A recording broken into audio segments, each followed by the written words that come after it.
10, 9, 8, 7, 6, 5, 4, 3, 2, 1. Good evening, wrestling fans, and welcome to the Wrestle Talk Podcast. For the next 2 hours, we will bring you the latest pro wrestling news, in-depth analysis of all your favorite promotions from across the globe, and much, much more. We will also bring you exclusive interviews with the greatest professional wrestling personalities on the local, national, and international levels. If you want to follow the Wrestle Talk Podcast, check us out online at www.wrestletalkpodcast.com. You can also follow us on Facebook, Twitter, YouTube, and Instagram. And now, it's time for the reigning, defending, undisputed leader in pro wrestling podcast, the Wrestle Talk Podcast.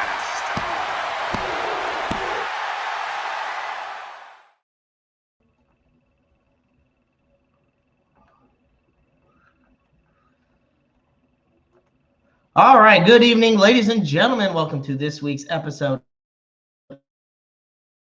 of the Wrestle Talk Podcast. This is episode, oh my gosh, I believe 517. That's crazy to think about. Oh man, been here a long time. Well, it is Tuesday, June 10th, 2025, and I want to thank everybody who is tuning in right now because it is a very special episode tonight. Of course, in a couple weeks, the Independent St. Louis Wrestling Hall of Fame ceremony will be taking place. And two of our amazing guests tonight, Nikki O'Shaughnessy and John Daugherty, will be a part of all this. And I definitely am excited to have them on tonight. On top of all of this, I will say that there's a lot that's been going on in the world of wrestling as a whole. So, good old Jimmy, thank you so much for tuning in, my friend. I really appreciate it. Well, I'm not the only one that's going to be hosting this show. I'm not the only one that's going to be on tonight. So I want to welcome aboard our other host for this evening. He is a longtime friend of mine.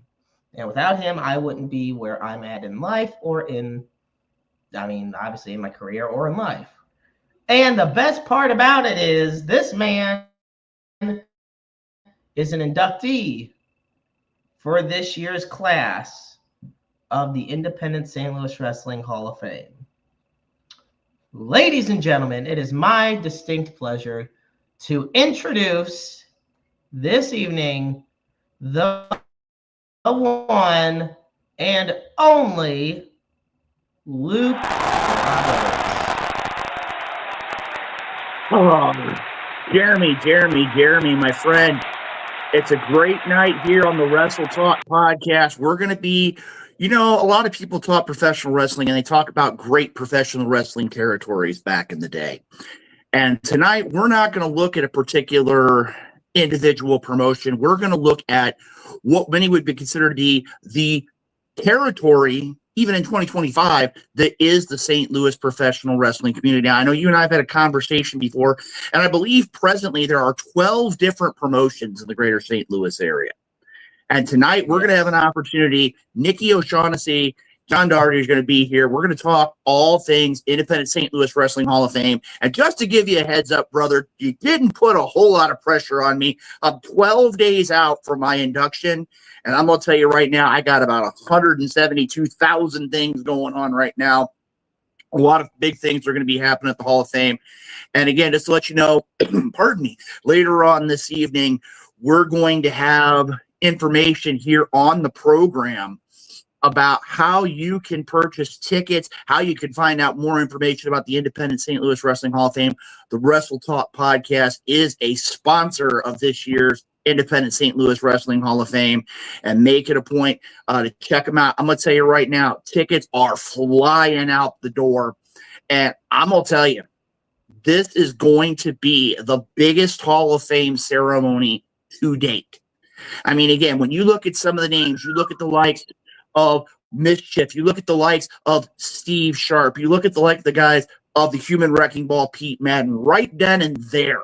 You're talking three individuals who changed the landscape, who broke the mold, if you will, when it comes to St. Louis wrestling.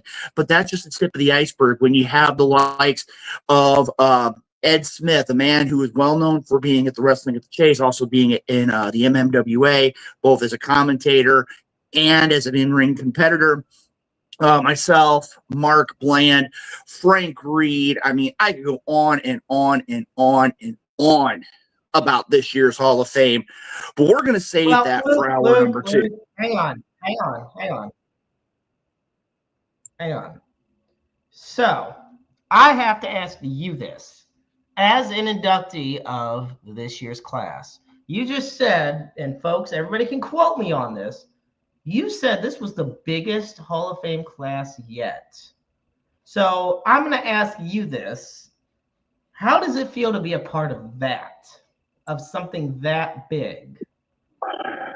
Well, I'm going to tell you right now, and again, just to give you an idea of how important this is to me, not just as a professional wrestler. This is the, as you say, the top of the mountain, the cherry on top of the sundae, if you will. But when you look at this, many, many years ago, I know you and the Night Owl and several others here on the program joked that my Missouri State Athletic Commission license was like number 3 or something like that, was made out of stone, however you all want to go about it. But just looking at this event, having the opportunity to have one of the men who trained me having an award named after him, that being the John Blackheart Award, and having him be in the Hall of Fame and being a part of the same Hall of Fame as one of my trainers. To be there with another one of my trainers who's going to be an inductee, the Human Wrecking Ball, Pete Madden, and to give you an idea, when it comes down to it, Jeremy, to have my own brother be there and to be a part of my induction, really, it can't get any better than that. But you know something, Jeremy? I want to take, and I know there's a lot of things going on in the world of pro wrestling. I want to take a minute here, and I know we got to talk about our sponsors, and I mean no disrespect to our sponsors. I mean no disrespect to anybody in the Wrestle Talk podcast fam, but I do want to take a minute here and kind of take a side journey here. The members of the Wrestle Talk family know that we are a family. We've been a family for 500 plus episodes. We've been a family for over a decade.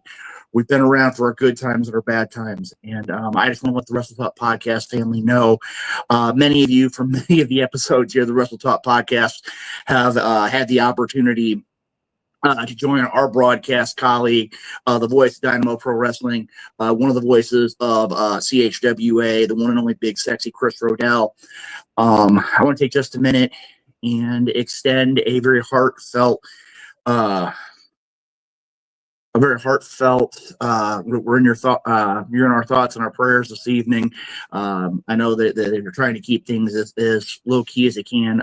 Chris's mother passed away very early Monday morning. I did have an opportunity to speak with Chris this morning, and he wanted to give a shout out to all those who've extended their thoughts, their prayers, their sympathies, their messages. Interesting side note. I've known Chris for a long time. Back when he was a referee back in, of all things, 1997. Yeah, I'm going back pre-2000 for those of you that can go that far back. And a few days ago, Chris showed me a picture that was taken, and his mom kept it, of when I was a manager for the Mississippi Valley Wrestling Alliance. And anytime I had any kind of dealings with Chris's mom, she's a great lady, very dedicated. Again, I want to give, on behalf of myself, my family, the Wrestle Talk podcast family, want to give them a shout out.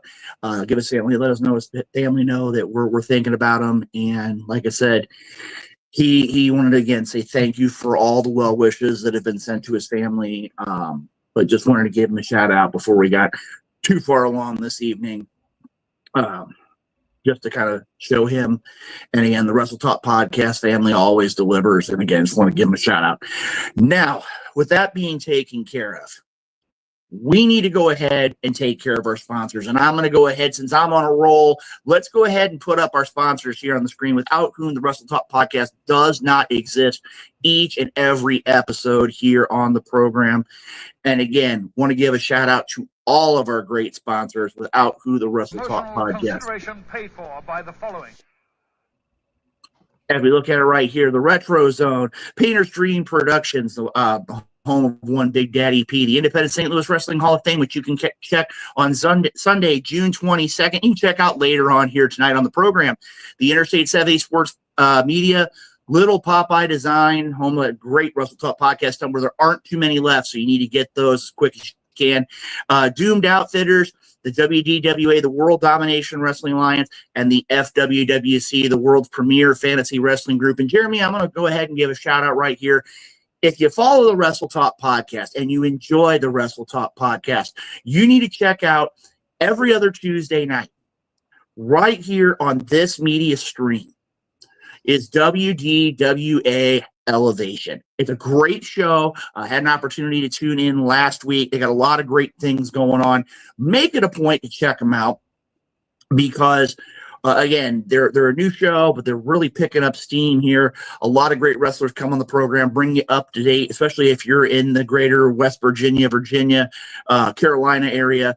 You can check them out. Also want to give a great shout out to Doomed Outfitters. They've been doing a lot of great work for the Independent St. Louis Wrestling Hall of Fame. Looking forward to seeing them in the upcoming days.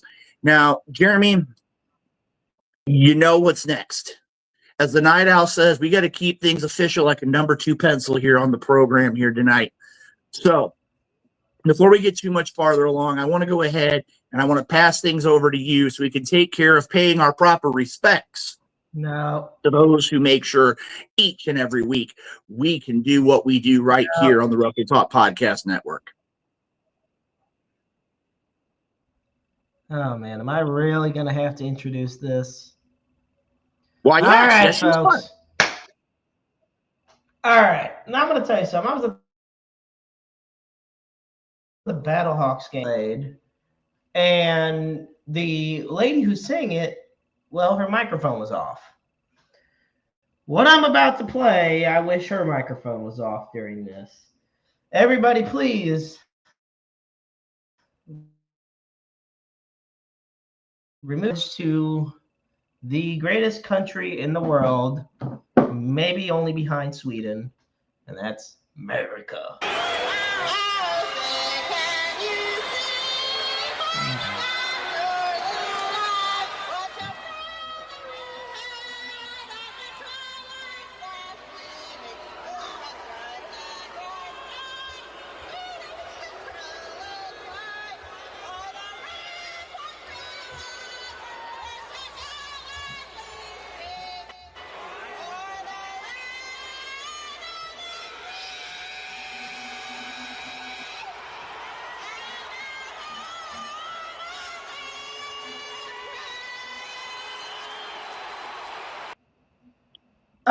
Okay, now I will follow that with my rendition. You're going to sing? I know this is a special episode, Jeremy, but you're going to sing the national anthem? No, I put this track in. This is the true version of. This is what my reaction is to the national anthem. Fuck you, Woodshed! Fuck you, Woodshed! Hang on. Fuck you, Woodshed! There we go. Wow. All right. Much well, you better. know something. Okay. Well, you know, so, Maestro. You are right, though, about one thing. Well, go ahead, my friend. You're right about one thing. We got to keep the show rolling. We got to keep things hot. We got to keep them strong.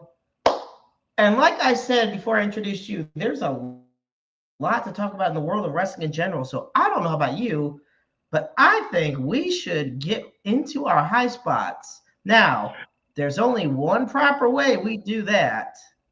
And that's very true, very true. Friend, DJ Money. Mic check, mic check. Yeah! All right. Wrestle Talk Podcast. DJ Money.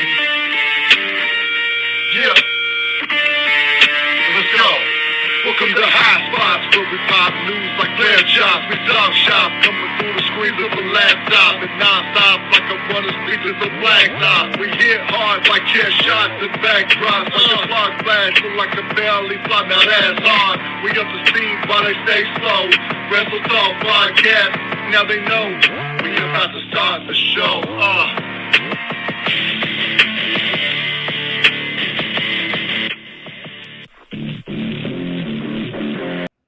All righty. Well, folks, this is the Wrestle Talk Podcast, High Spots. You know something, Maestro? Before we get going, again, I want to give a shout out to our good friend DJ Money and Bryant Hill. If you make it a point, go online, check them out. They've had some deals go on. They're working with the big LG himself, Luke Gallows. They're brand new products that are personally endorsed by the big LG himself. Make it a point on Bryant Hill's website. Make it a point. You can also check them out on social media. A lot of great products. Longtime friend of the Wrestle Talk podcast family. Make it a point. Check out Bryant Hill for all of your men's healthcare needs. Now then, we got a lot to talk about pro wrestling. We got a lot of things to talk about here before we talk about St. Louis wrestling in the second hour. Let's go ahead and get that high spot stuff going, Jeremy, because there's a lot of cool stuff going on in pro wrestling. All righty. As always, for those that are new to this, we do have ourselves a fun little random generator that will gladly kick things off. So let's see if it works tonight. The funny thing is, it's always about trying to find it. There we go.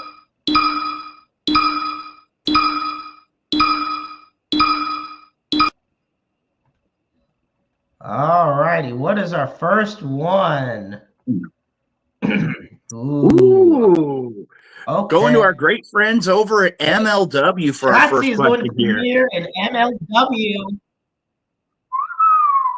Okay, Shotzi's going to premiere at MLW at Summer of the Beast in June 26th.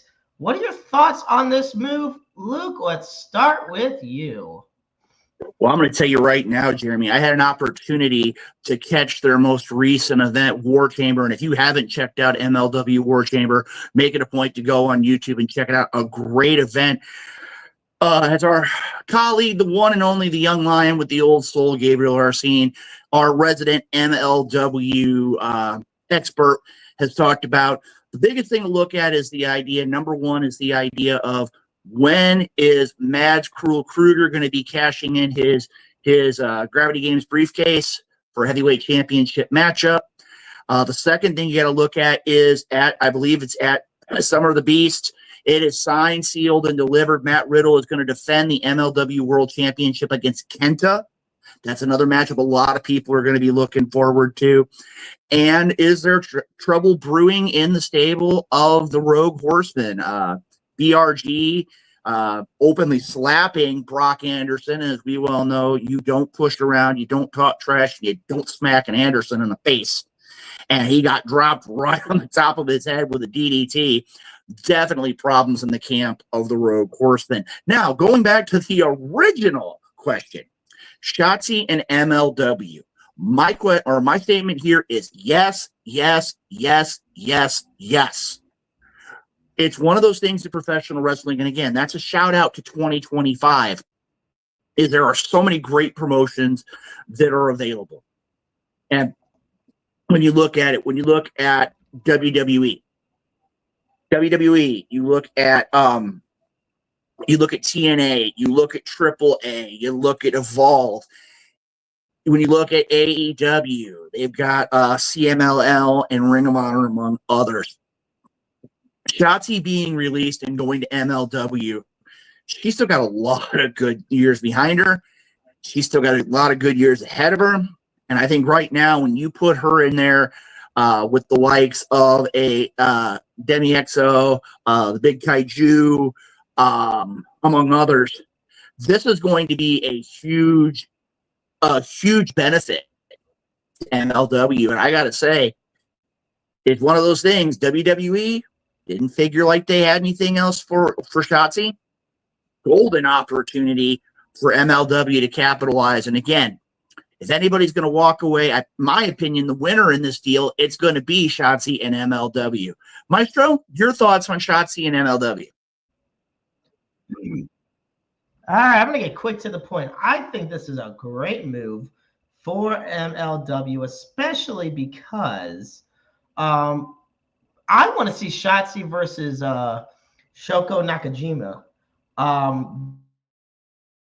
That is a match that I'm really excited to check out in MLW. Whether they make that happen, you know, I know Nakajima also wrestles for Tokyo Joshi Pro Wrestling, but she's also only 33 years old. She is only 33 years old as well. Both got a lot left in them. Put on a premier match for MLW and putting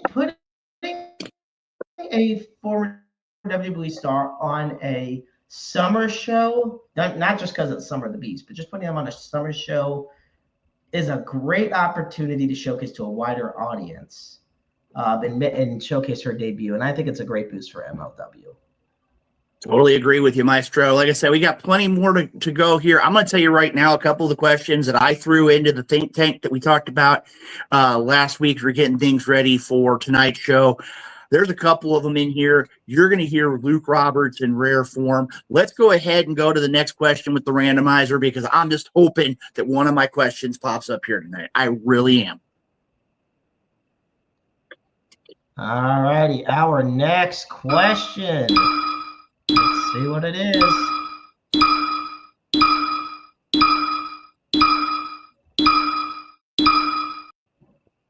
Ooh, okay. So, I hate to be the spoiler of a lot of things, but it is true. Last night on Monday Night Raw, Gunther defeated Jey Uso, and actually wasn't by a pinfall or anything. He actually made a pass out. In the main event to become the new World Heavyweight Champion, his second reign. Did you expect Gunther to regain the championship last night on Raw? Okay, I'm going to kick this one off because at first, no. And here's why. I think television title changes are a lost art. And it's something I miss.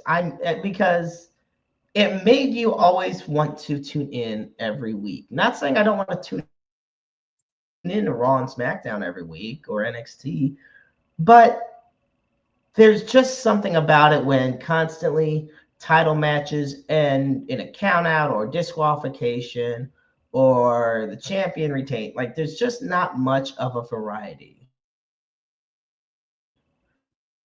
Extremely over. Still one of the top merchandise sellers.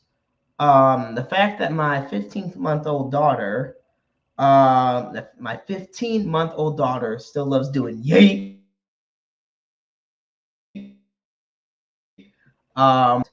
You wouldn't expect Gunther to just like that get the title back from Jey Uso on let's face it, I get it. It was a couple days after Money in the Bank, but it's still a Monday Night Raw episode. I think it was a fantastic decision, and it's not because Jey Uso is a bad champion, because I don't think so. But I think it's because Gunther is still the more intimidating and imposing foe to have that belt. One thing I will say this, Kevin Nash always said, and say what you want about Kevin Nash, but there's one thing he always said that I do agree with. When you are an underdog babyface, your biggest ride is getting to the title. The biggest thing is the momentum as you chase the title. When you get there is where it starts to die off. And Jey Uso winning that title was huge.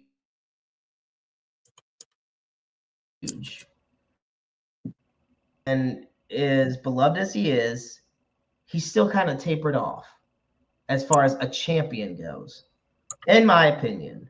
And Gunther needed this win too. Gunther needed this because I felt Gunther with the old art of television title changes, which means, I mean, shoot, let's face it. Now WWE saying you got to tune in every week because you never know what's going to happen. Luke? Well, I'm going to tell you right now, and a lot of people are not going to be happy with what I'm going to say here, but do I think it was time for Jey Uso to lose to Gunther? I'm indecisive. And here's a reason why. Is Jey Uso probably one of the most recognizable people in the WWE right now? Yeah, hands down. I mean, as you yourself said, a 15-month-old daughter is yeeting with Jey Uso. I mean, that shows volumes to me as to how his reach is. And if you get an opportunity, go online. I know it's on the WWE's channel on YouTube. And they had a brief couple minutes where Jey Uso was talking after the match. He had his son in the ring and being on the level. Just kind of telling how it is. And do I think this is the end for Jey Uso and his rise to the top in the world of WWE? No. You know, one thing I really think that would have been interesting, and that is what happens if you let this go to a SummerSlam. I mean, if you look at it right now, why not do what Gunther's done before? Put him in the King of the Ring tournament. And then it'll be one of those where Jey Uso has to not only face that problem he had many go-arounds before, but now he's got somebody who's that much more fired up to be, I think it'd be the first one to win back-to-back King of the Rings, which is unheard of, and I think would be a huge benefit for Gunther. Not that he doesn't already have it, knowing full well he's there. Honestly, is this the end for Jey Uso? No. Jey Uso, it sounds crazy, but Jey Uso, Sami Zayn, R-Truth, these are the wrestlers, the good guys. Cody Rhodes is another, and I know I'm leaving some out, but these are the wrestlers that the fans genuinely want to see. And is this going to hurt? So, no. Was he strong in defeat? Yes. He gave everything he possibly could. But at the end of the day, when it comes down to it, Gunther is just too big. He's too powerful. He's too strong. And right now, it's going to take somebody. And again, I throw it this way. Could we see, and this would be a total out there, what would happen if you got Gunther versus John Cena? That would be an interesting matchup. We're talking. Yeah, I mean, but then again, that's one of those where they both would have to have the championship. One of them would have to depart with their title before I think that would ever happen. But when it comes down to it, I mean, again, do I wish Jey Uso would have kept it longer? Yeah. But in the end, I mean, again, Gunther is probably the most credible, and I mean this and not being disrespectful, but probably the most vile, tough, just gritty, old school bad guy that the WWE has right now. And with Kevin Owens potentially not being able to come back to the ring, there's not a lot of wrestlers who carry as much clout as Gunther. So I think it's better for business. You have a lot of the good guys all chasing Gunther instead of a handful of the bad guys chasing a Jey Uso. All righty. Let's see what this randomizer has next in store for us.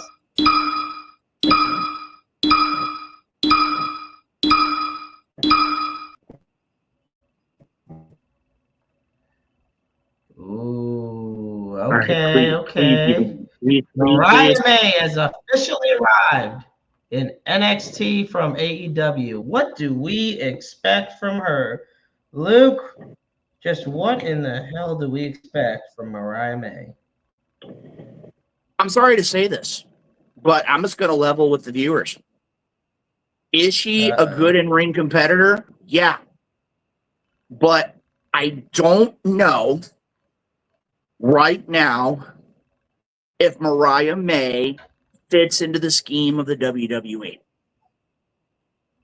And the reason why is you have JC Jane, you have Toxic Attraction, who are three of the most despised women on the NXT roster. And now you put somebody the likes of Mariah May, who, and I'm just going to level with you. I don't get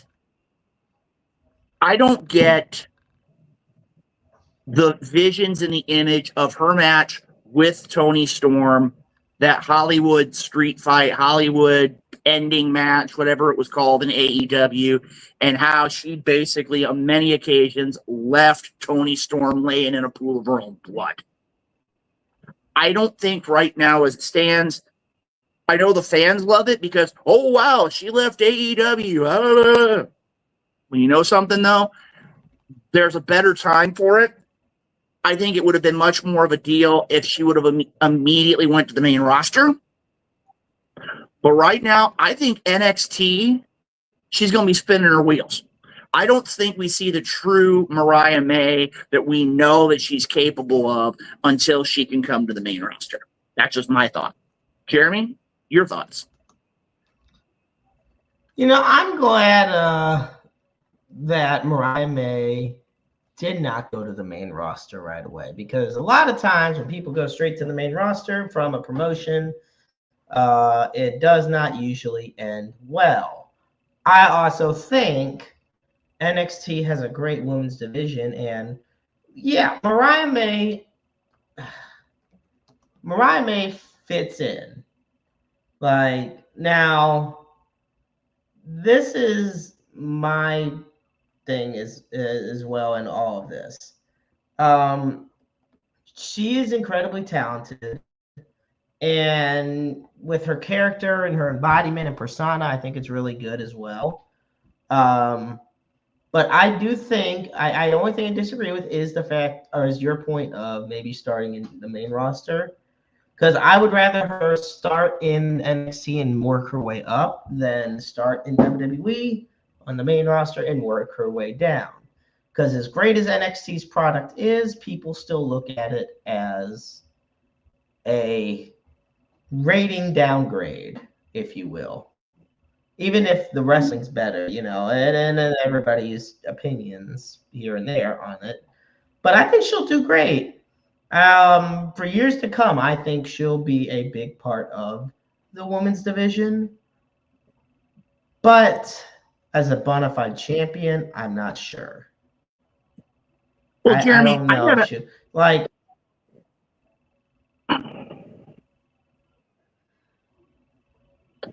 Well, Jeremy, I got to look at it from this perspective, though. And again, I'm not saying in any way, shape, or form she's not future championship material in the WWE. I'm not. She's got. There's something about Mariah May that makes her something that would make her appear on the WWE's radar again.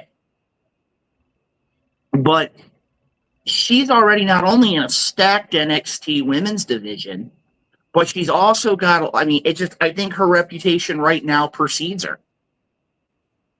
And that's one of the things where you've got a group that are basically playing the whole mean girl shtick. And now she's, oh, it's great to be here and I'm going to be the champion. And no. I mean, again, I just still can't get the picture of the brutal Mariah May in AEW out of my head. If they can find a way to make it work to where, I mean, again, going from one company to another and nobody puts two and two together, great for the WWE. Great for Mariah May. But to me right now, it's just, I still think she's spinning her wheels in NXT. I really don't think once she gets to the WWE, she's going to be right on to the next level. I have no problem saying that she's going to be one of those. It's going to be a light of a Lyra Valkyria, like a Selena Vega, like a Chelsea Green, like a Piper Niven, like a Kaylee Ray. She is going to go to the next level. But I think to me, it's one of those, why spin your wheels in NXT? Okay. Well, fair 2 point. Let's see what the 5-second randomizer gives us for our next interesting topic.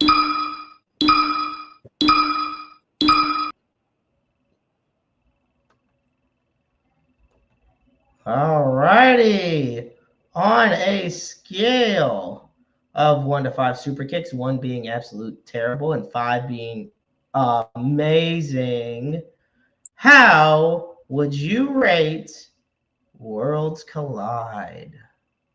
Maestro, I'm going to give this to you because I'm just going to level with you here. I could go on with Worlds Collide until our guests get here. So I want to make sure that you get your opinion out there first before we go any farther, because I got a lot on my mind from Worlds Collide. So I'm going to let you go first because I got a lot of things that I want to share with the viewers. All right, I want to say this. First off, it's a special show. You got AAA versus NXT. Things have changed. We've come a long way. We never thought this type of day would come. I'm going to tell you right now. The Mr. Iguana, Aerostar, Octagon Jr. versus Lince Dorado in the LWO match. Fun. I definitely thought there was a lot of entertainment with that. Fantastic wrestling. And you know what? I want to say this. This is the first WWE pay-per-view to feature AAA wrestlers since the Royal Rumble in 1997. I just want to really, and it was also WWE's record for the largest live audience on their YouTube channel. Almost 1 million people viewed the event live. But like I said, now I want to tell you, overall, I thought, like I said, there's a lot of wrestlers that are new to me, a lot of wrestlers that I'm familiar with. I thought the opening was fantastic. I really loved the Ethan Page, the Fatal 4-Way for the NXT North American Championship. I was really hoping Rey Fenix would somehow come out on top with that. But overall, I think it showcases how much of a great business move this is for WWE, because now they can introduce more mainstream audiences to great international styles of professional wrestling that a lot of people have missed out on for years. I think one thing that's great about the Wrestle Talk podcast is we do our best to try to cover multiple facets of professional wrestling. And Lucha Libre style is no different. I overall, on a scale of 1 to 5, give it about a 4.5. Ooh. Wow, Maestro, I got to tell you, that surprises me. I honestly figured coming from you, I'd be looking at probably about a 3.5 to a 4. Little higher than I thought. I'm going to tell you right now. This is my quick thing. My quick thing is, like I said, even if I don't know all the wrestlers that took place in the event, it's the wrestling and it's me wanting to go back and rewatch highlights that gives me that 4.5. To me, the most important thing when it comes to a wrestling show is the lasting impact it has on the audience and how much they want to come back for more. And if you want to go back and rewatch it, that means they want more. That's what they accomplished with me, and that is why I give it the rating I did. Well, here's my thoughts. First of all, I think from top to bottom, I think that the WWE delivered very similar to what WCW did with AAA back nearly 30 years ago. The idea of having the true AAA introduction with the national anthems, I think that was very fitting. I give a shout out to Triple H and all the management of TKO and the WWE for allowing that to stand the test of time. Having Rey Mysterio out there was great. I got to say, to me, I think that opening match was the match of the show. I really do. I will tell you this. I did like Heel del Kingo versus Chad Gable. I think that match delivered as well. A lot of great matches. By the same token, just something, the women's match just didn't have what I was thinking. I mean, all four wrestlers are great. I'm not going to, D'Elise, Chick Tormenta, Lola Vice, Steady for Care. All four of them are great. On paper, this should have been a 5-star matchup. I just, something about it doesn't add up to me. Maybe it was just wrong place, wrong time kind of thing. I do like the idea of, it was very nice to see Dominic Mysterio and Octagon Jr. kind of getting into it a little bit. We're not expecting that. I thought that was a good thing. Event overall, I'm going to go solid with a 4 super kick. Mr. Iguana, 7 super kicks. I'm going to pull a Meltzer here. 7 super kicks for Mr. Iguana. I was talking to Rodell, and I was talking to a couple other longtime friends in the wrestling industry, one of them being another member of the Hall of Fame, Jeremy Lightfoot. I can tell you right now, there's just something about Mr. Iguana when he gets there, it clicks. I don't know what it is. It's kind of like R-Truth to me, in the idea of where when you get somebody the likes of Mr. Iguana, again, Lince Dorado gave a Spanish fly to the iguana puppet. Think about that a minute. An inanimate object. And he gave it a Spanish fly off the top rope. I'll tell you this, there's only one other person that's done anything close to that, and I'm going to give him a shout-out right here, and he doesn't know what's going to come out here. I remember many years ago as part of Dynamo Pro Wrestling at the Gateway Championship Wrestling 5-year reunion. And Pete Madden managed to put a figure 1, not a figure 4, a figure 1 on Johnny Greenpeace longtime associate Tree.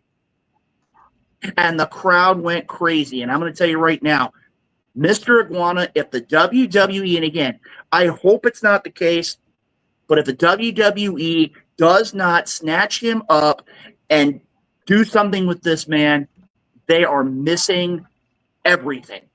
Mr. Iguana was hands down, and I'm going to tell you right now, the entire weekend was made for me by Mr. Iguana at Worlds Collide. All righty. Well, it is time for our final high spots. Now, I guess in times like this, we need a little bit of a drum roll.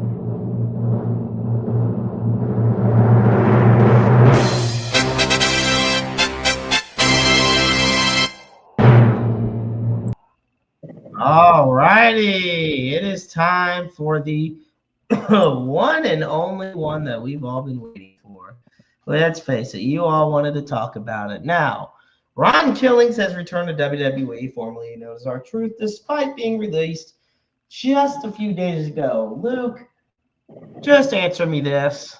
In your 50-year career, okay, not 50. Thanks, Maestro. Thanks a lot, friend. With all your expertise and experience, oh, believe me, just wait till you're surprised on June 22nd. Don't you worry. Just wait. My question to you is, was this a work? I'm going to tell you right now, and it's simple. That's one of the greatest things in the history of professional wrestling.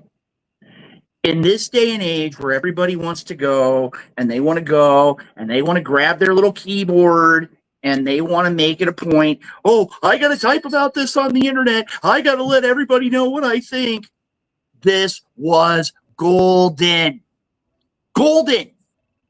because of the fact that a lot of people knew, but they're trying to cut corners. They're trying to do what they can, because now if you look at it, I mean, they've got NXT, they've got dealings with TNA, they've got the Evolve product, they've got their deal with AAA. Again, you got to look at TKO having their connection with the UFC and all these other different avenues that they've all got.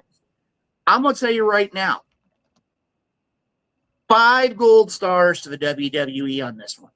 Not only because of the idea of people not knowing what's going to happen, when it's going to happen, and keeping it under wraps, which I would say in the Triple H regime has been very solid and very much bringing that suspension of disbelief back.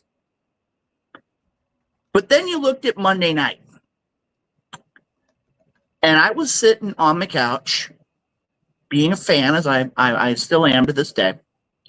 I was watching Raw with my wife and watching R-Truth pull those scissors out of his pocket. And I'm just sitting there myself going, he's not going to do it. He's not going to. Yep, he's doing it.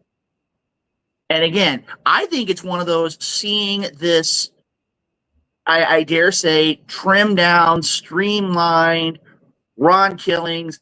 If you can get it to a point where he's more of the NWA, TNA Ron Killings, the WWE does not know what they've got. They have got an opportunity in this day and age. Ron Killings could be, and again, he's not a young guy, but the idea of being able to let Killings be himself, this could be another one of those monumental moves for the WWE. And I got to give them their props. This, hands down, in the midst of all the chaos of releases and things along the line, this was gold. Do I want to know? No. Do I care to know? No. Props to the WWE for making fans believe that suspension of disbelief again. Maestro.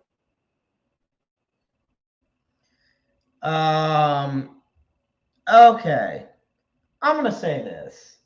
And this is kind of bouncing off your mindset.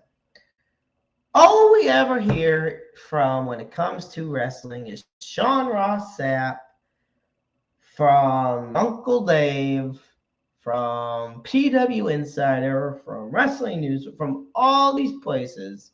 And then you got everybody below them that thinks they're the new dirt sheet and that knows what they're doing and talking about. And for one single solitary moment, if for nothing else, nobody knows. Not a damn person behind a paywall knows if he was really released and brought back, or if it was just a ploy. And you know what? I'm going to tell you the truth. Do I think it was a work? No. But I'm with you on, I don't want to know if it is or was or isn't or whatnot. I just want to enjoy this, because this is the, okay, I know it's the whole thing about the truth. I'm trying to avoid a truth cliche here, but this was the realest thing we have seen in a company that prides themselves on sports entertainment in kayfabe. This was legitimately like a bombshell. When he returned at Money in the Bank, my fiance and I were watching, and we were stunned, because I had told her that R-Truth had gotten released just a few days prior. And the pop was amazing that he got. You can look at it as everyone listened to the fan, or WWE or TKO, whoever, listened to the fans. You can also look at it as, well, they never released him in the first place. But once again, I don't care to know.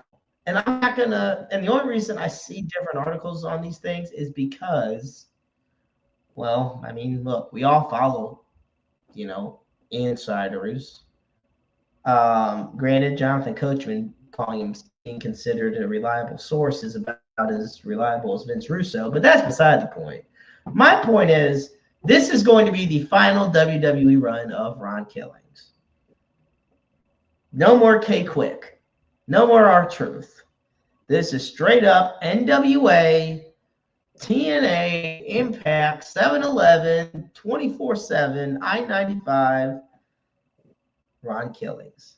And Hold up. No. It's the 24/7, 48/7, No. I-95 South, 7-Eleven, European Television Hardcore Championship. And I know I messed that up too.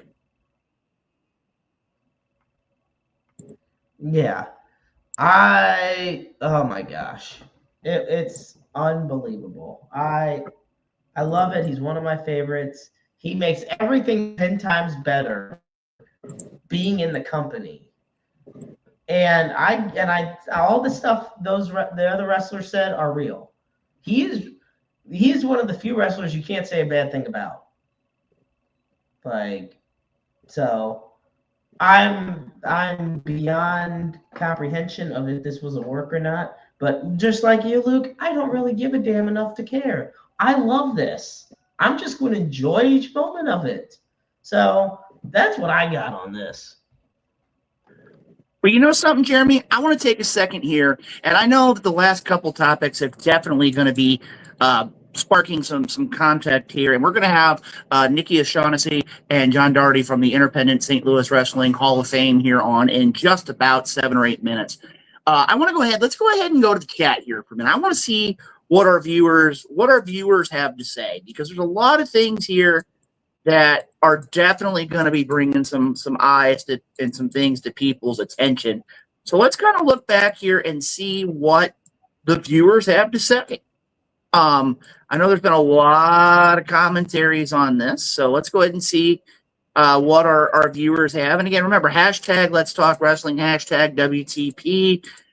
Make sure you follow us on social media so that we, again, know who's watching us and supporting us each and every week here on the Wrestle Talk podcast. Let's see here, Jeremy. Let's bring some of these comments up here on the show. Yes. Well, let's see. I like this one from our good friend Susie Haas. I'm sick of the Americano Gable story. Let's end this stupid thing. All right. What do you think about that? You know something? I'm going to put it simple. It's different. It's outside the box. And that's one of the things where, and I've known this for 30 plus years in the world of professional wrestling. Sometimes when you think outside the box, that's when you find something that works. And I'm going to tell you right now, I'm going to give a shout out to Chad Gable. If he's Americano or not, I get it. But again, he went out there and he delivered 2 monumental performances this weekend. And again, shout out to him. Right. Great competitor. I think it's still got some legs. I really do. And I think we're going to see it for quite a while. And Susie, I know that you don't like it. But again, it's one of those, when you sit down and look at it, there are some characters that we're just genuinely not going to like. And I think right now the WWE, although I will say this, a friend of mine that I've known for many, many years, I had an opportunity to talk with my good friend Evan Money Morris just a few days ago. And I was talking with his family. I've been friends with him for years. And somebody had found on social media that they had purchased an El Grande Americano mask.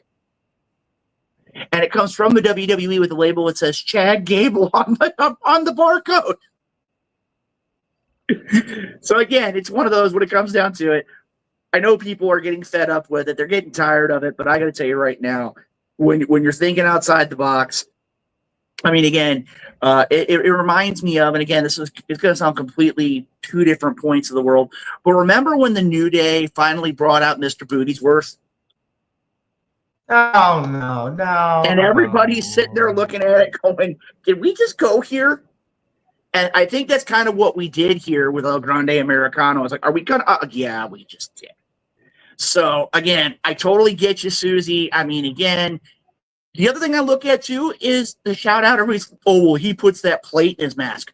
It's a little thing called he learned from the assassins. That's back from the old school day, for those that are aware. And I'm going to tell you right now, props to him. He's able to get the job done in the ring. It's as simple as that. 1, 2, 3 puts money in your pocket. And that's what they're doing right now in the WWE. Here's another one I have to say. Another one from Susie. I don't care if it's R-Truth or Ron Killings. I love him. He's awesome. Exactly. It don't matter if it's Ron Killings, R-Truth, Kid Quick, Quickie Mart. It don't matter to me. This guy is amazing. He is a really talented wrestler, and he is just fun as hell. You know something? I got to tell you, watching a lot of what Ron Killings put out is gold.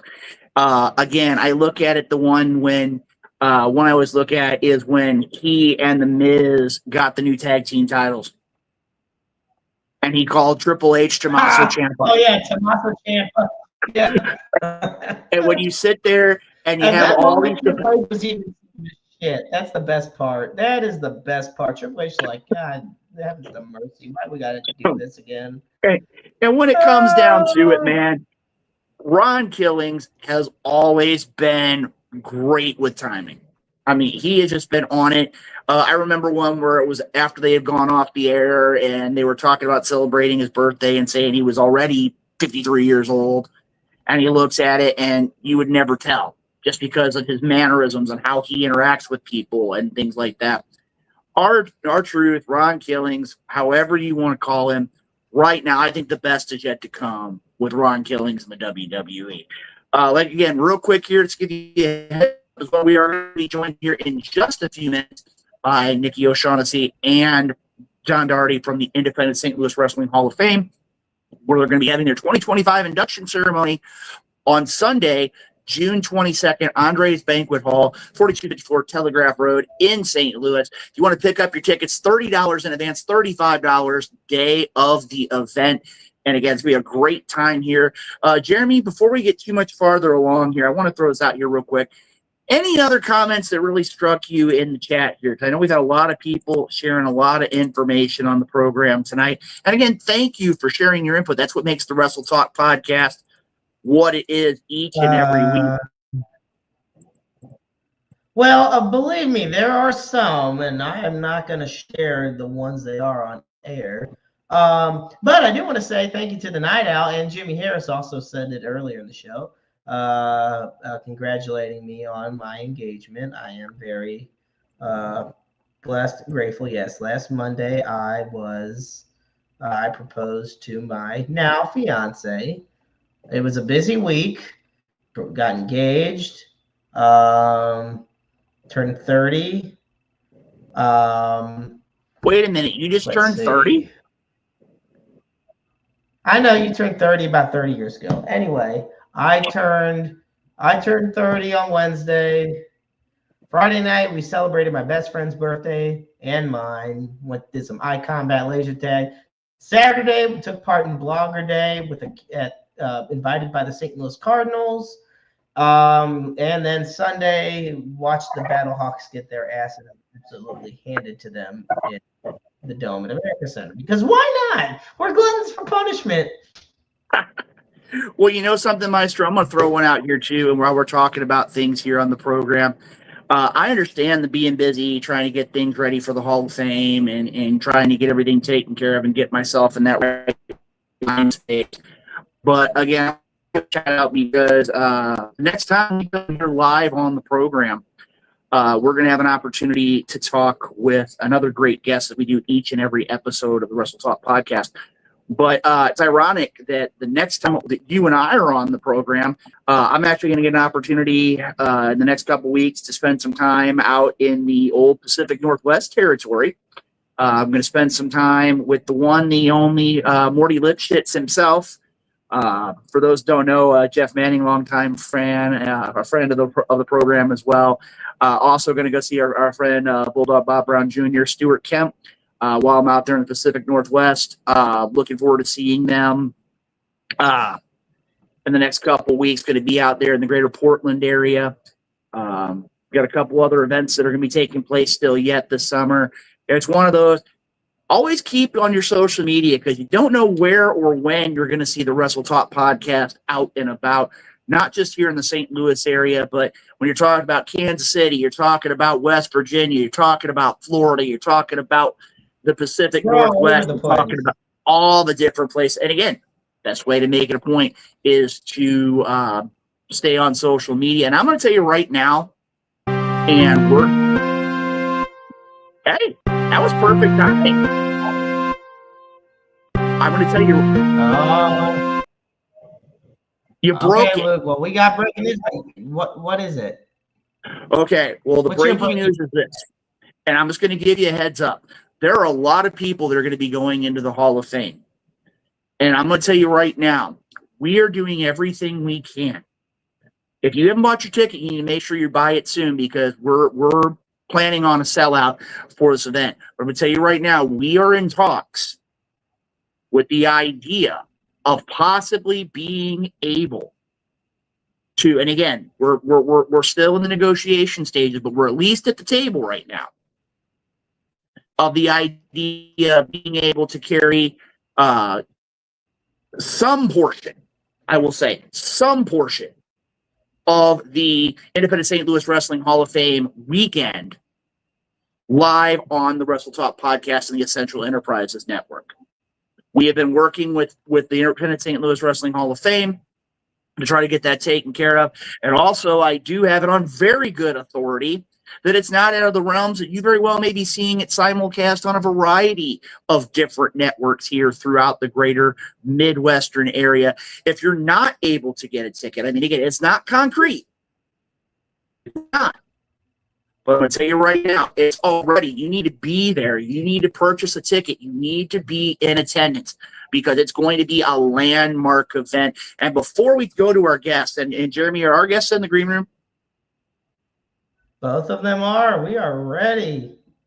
All right, but before we go to our guests, I want to go ahead and take just a second here because we always tend to forget in that 8 to 9 o'clock hour. We always forget to talk about our sponsors. So let's go ahead and thank our sponsors one more time for being here on the Wrestle Talk podcast each and every time we're live with you here. I want to thank Retro Zone, Painter's Dream Productions, the Independent St. Louis Wrestling Hall of Fame. We also want to thank Interstate 70 Sports Media with the maestro Jeremy Karp, Roundabout Sports, a lot of different programs and news publications that you can catch through Interstate 70 Sports Media.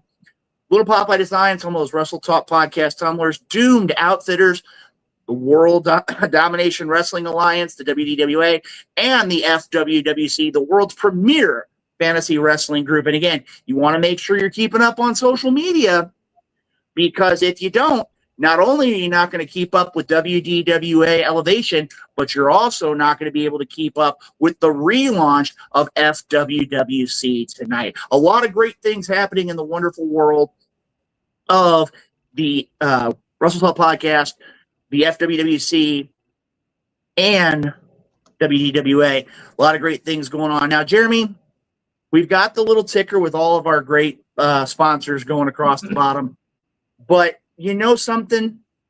I told you before we went live. I wanted to take a minute here.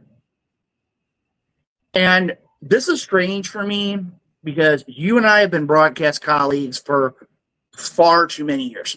Not even going to joke. We've known each other for many a year. But one of the things I was told, but one of the things I was told by my wife, the love of my life, is that sometimes you need to take a step back and you need to be able to really kind of take it all in. And as many people heard here on the Wrestle Talk podcast back in September, when the announcement was made that I was going to be inducted this year, I was able to join up with this group. And I want to go ahead, it's only fitting, Jeremy, that I want you to go ahead and introduce our guests here tonight. I've known these people for many years, but I want you to go ahead to make it more dynamic, more powerful, more pomp and circumstance, if you will, because you're good with that being the voice of PWE. I want you to go ahead, if you'd be so kind, and introduce our guest here for this evening's episode of the Wrestle Talk podcast. Oh man! All righty. See what we can do here. All right, folks. I'm gonna tell you something right now. We got two amazing guests on here, both of whom are board members of the Independent St. Louis Wrestling Hall of Fame. One of whom is an inductee herself.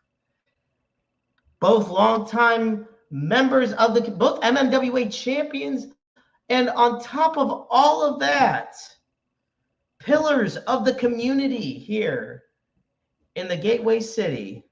It is my extreme honor this evening on episode 517 of the Wrestle Talk podcast to introduce two fellow members in regards to the Independent St. Louis Wrestling Hall of Fame. That is Nikki Extreme Kimchi and Wild Child Chris John Daugherty.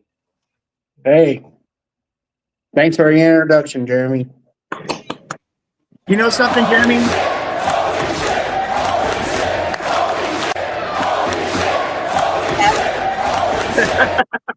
Well, Jeremy, you got to forget too, and again, you've done this before, and I don't know, I've told Nikki and Mr. Wildchild this story a couple times ago. This is the man who, during an interview with Jeremy Lightfoot, called him Jeremy Lightweight.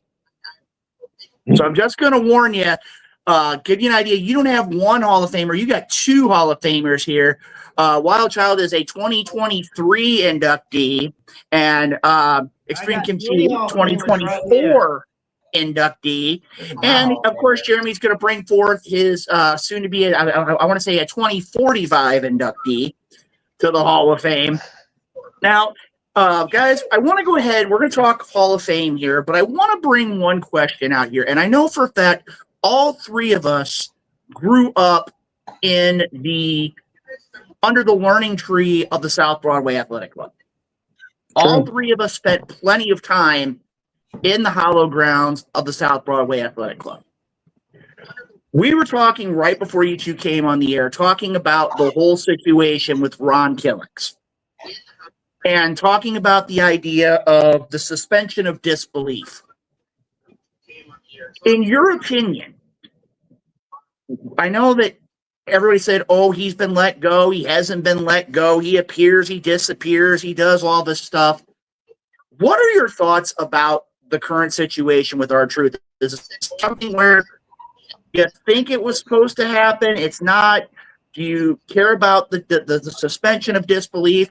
Do you either of you have any thoughts about that before we go forward? Well, for one, I kind of stepped back after he showed up on the pay-per-view and kind of stepped back and looked at the whole situation. And it's true that we just took it at face value whenever R-Truth said, hey, I've been let go.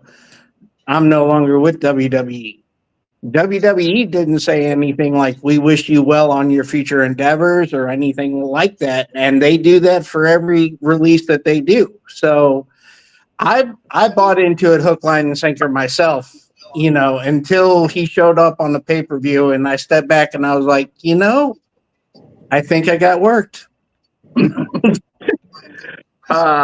Kimchi, your thoughts?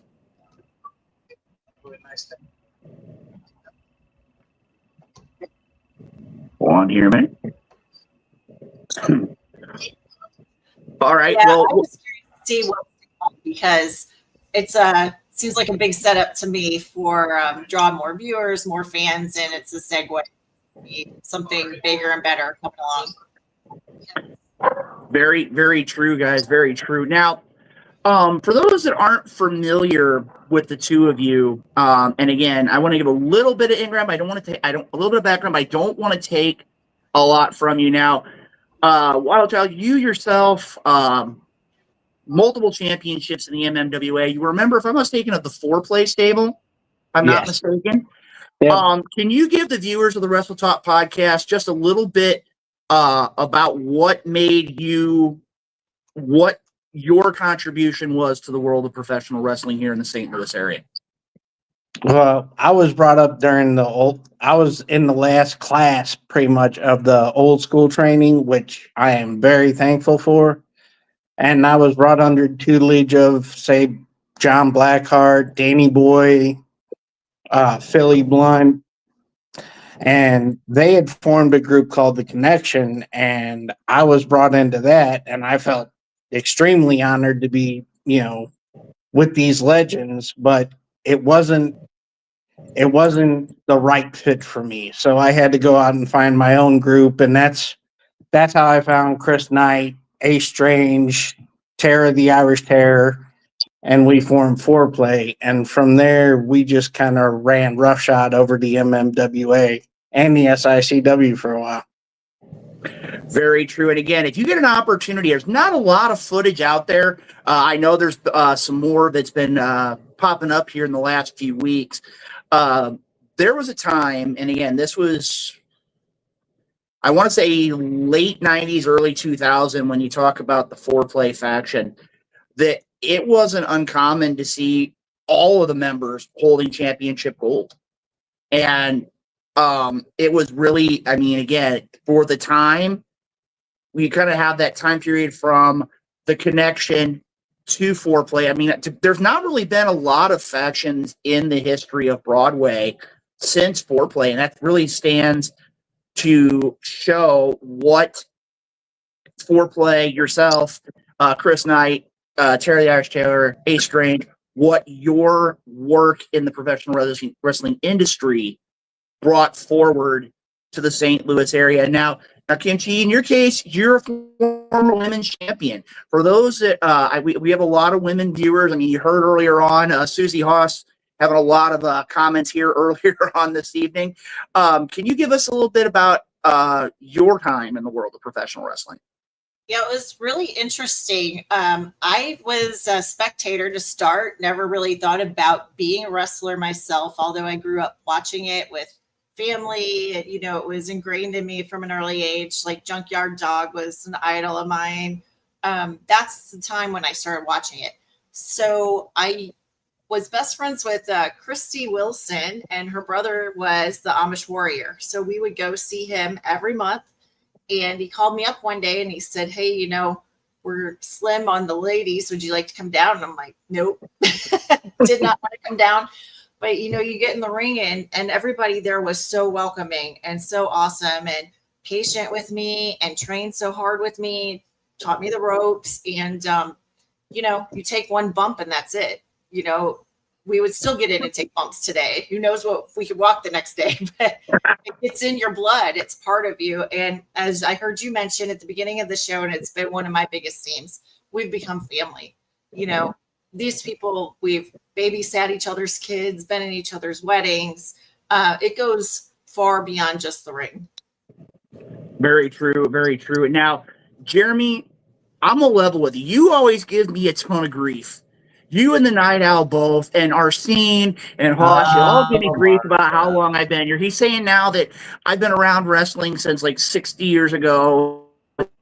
No, this is the problem. The reason I say that is because I've known you since 2013, and every year you add a decade to how long you've been in wrestling.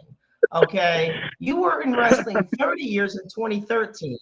When I started in Dynamo, it was 45 years. By the time I started in PWE, it was 57 years. So this is your fault. Don't blame me on this one. If I remember right, he's the one that brought Tony Costa into wrestling. Well, you know something? I mean, again, when you go back and you look at the history, I mean, again, you go back, I mean, Tony Costa and Tim Kern, I mean, they were training along the same time as me. No, all kidding aside, Tony Costa, Tim Kern, among others, great legends in the history of the MMWA, history of the South Broadway Athletic Club. Now, Jeremy, all kidding aside, you have an opportunity here, 3 individuals with a countless amount of knowledge and history in our area. I want to throw things over to you because you are someone who's only been in the business a handful of years.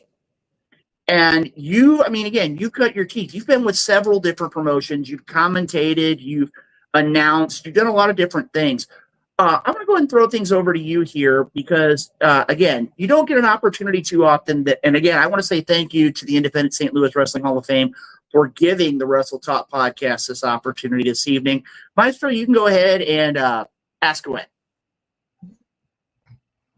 Okay, so, all right.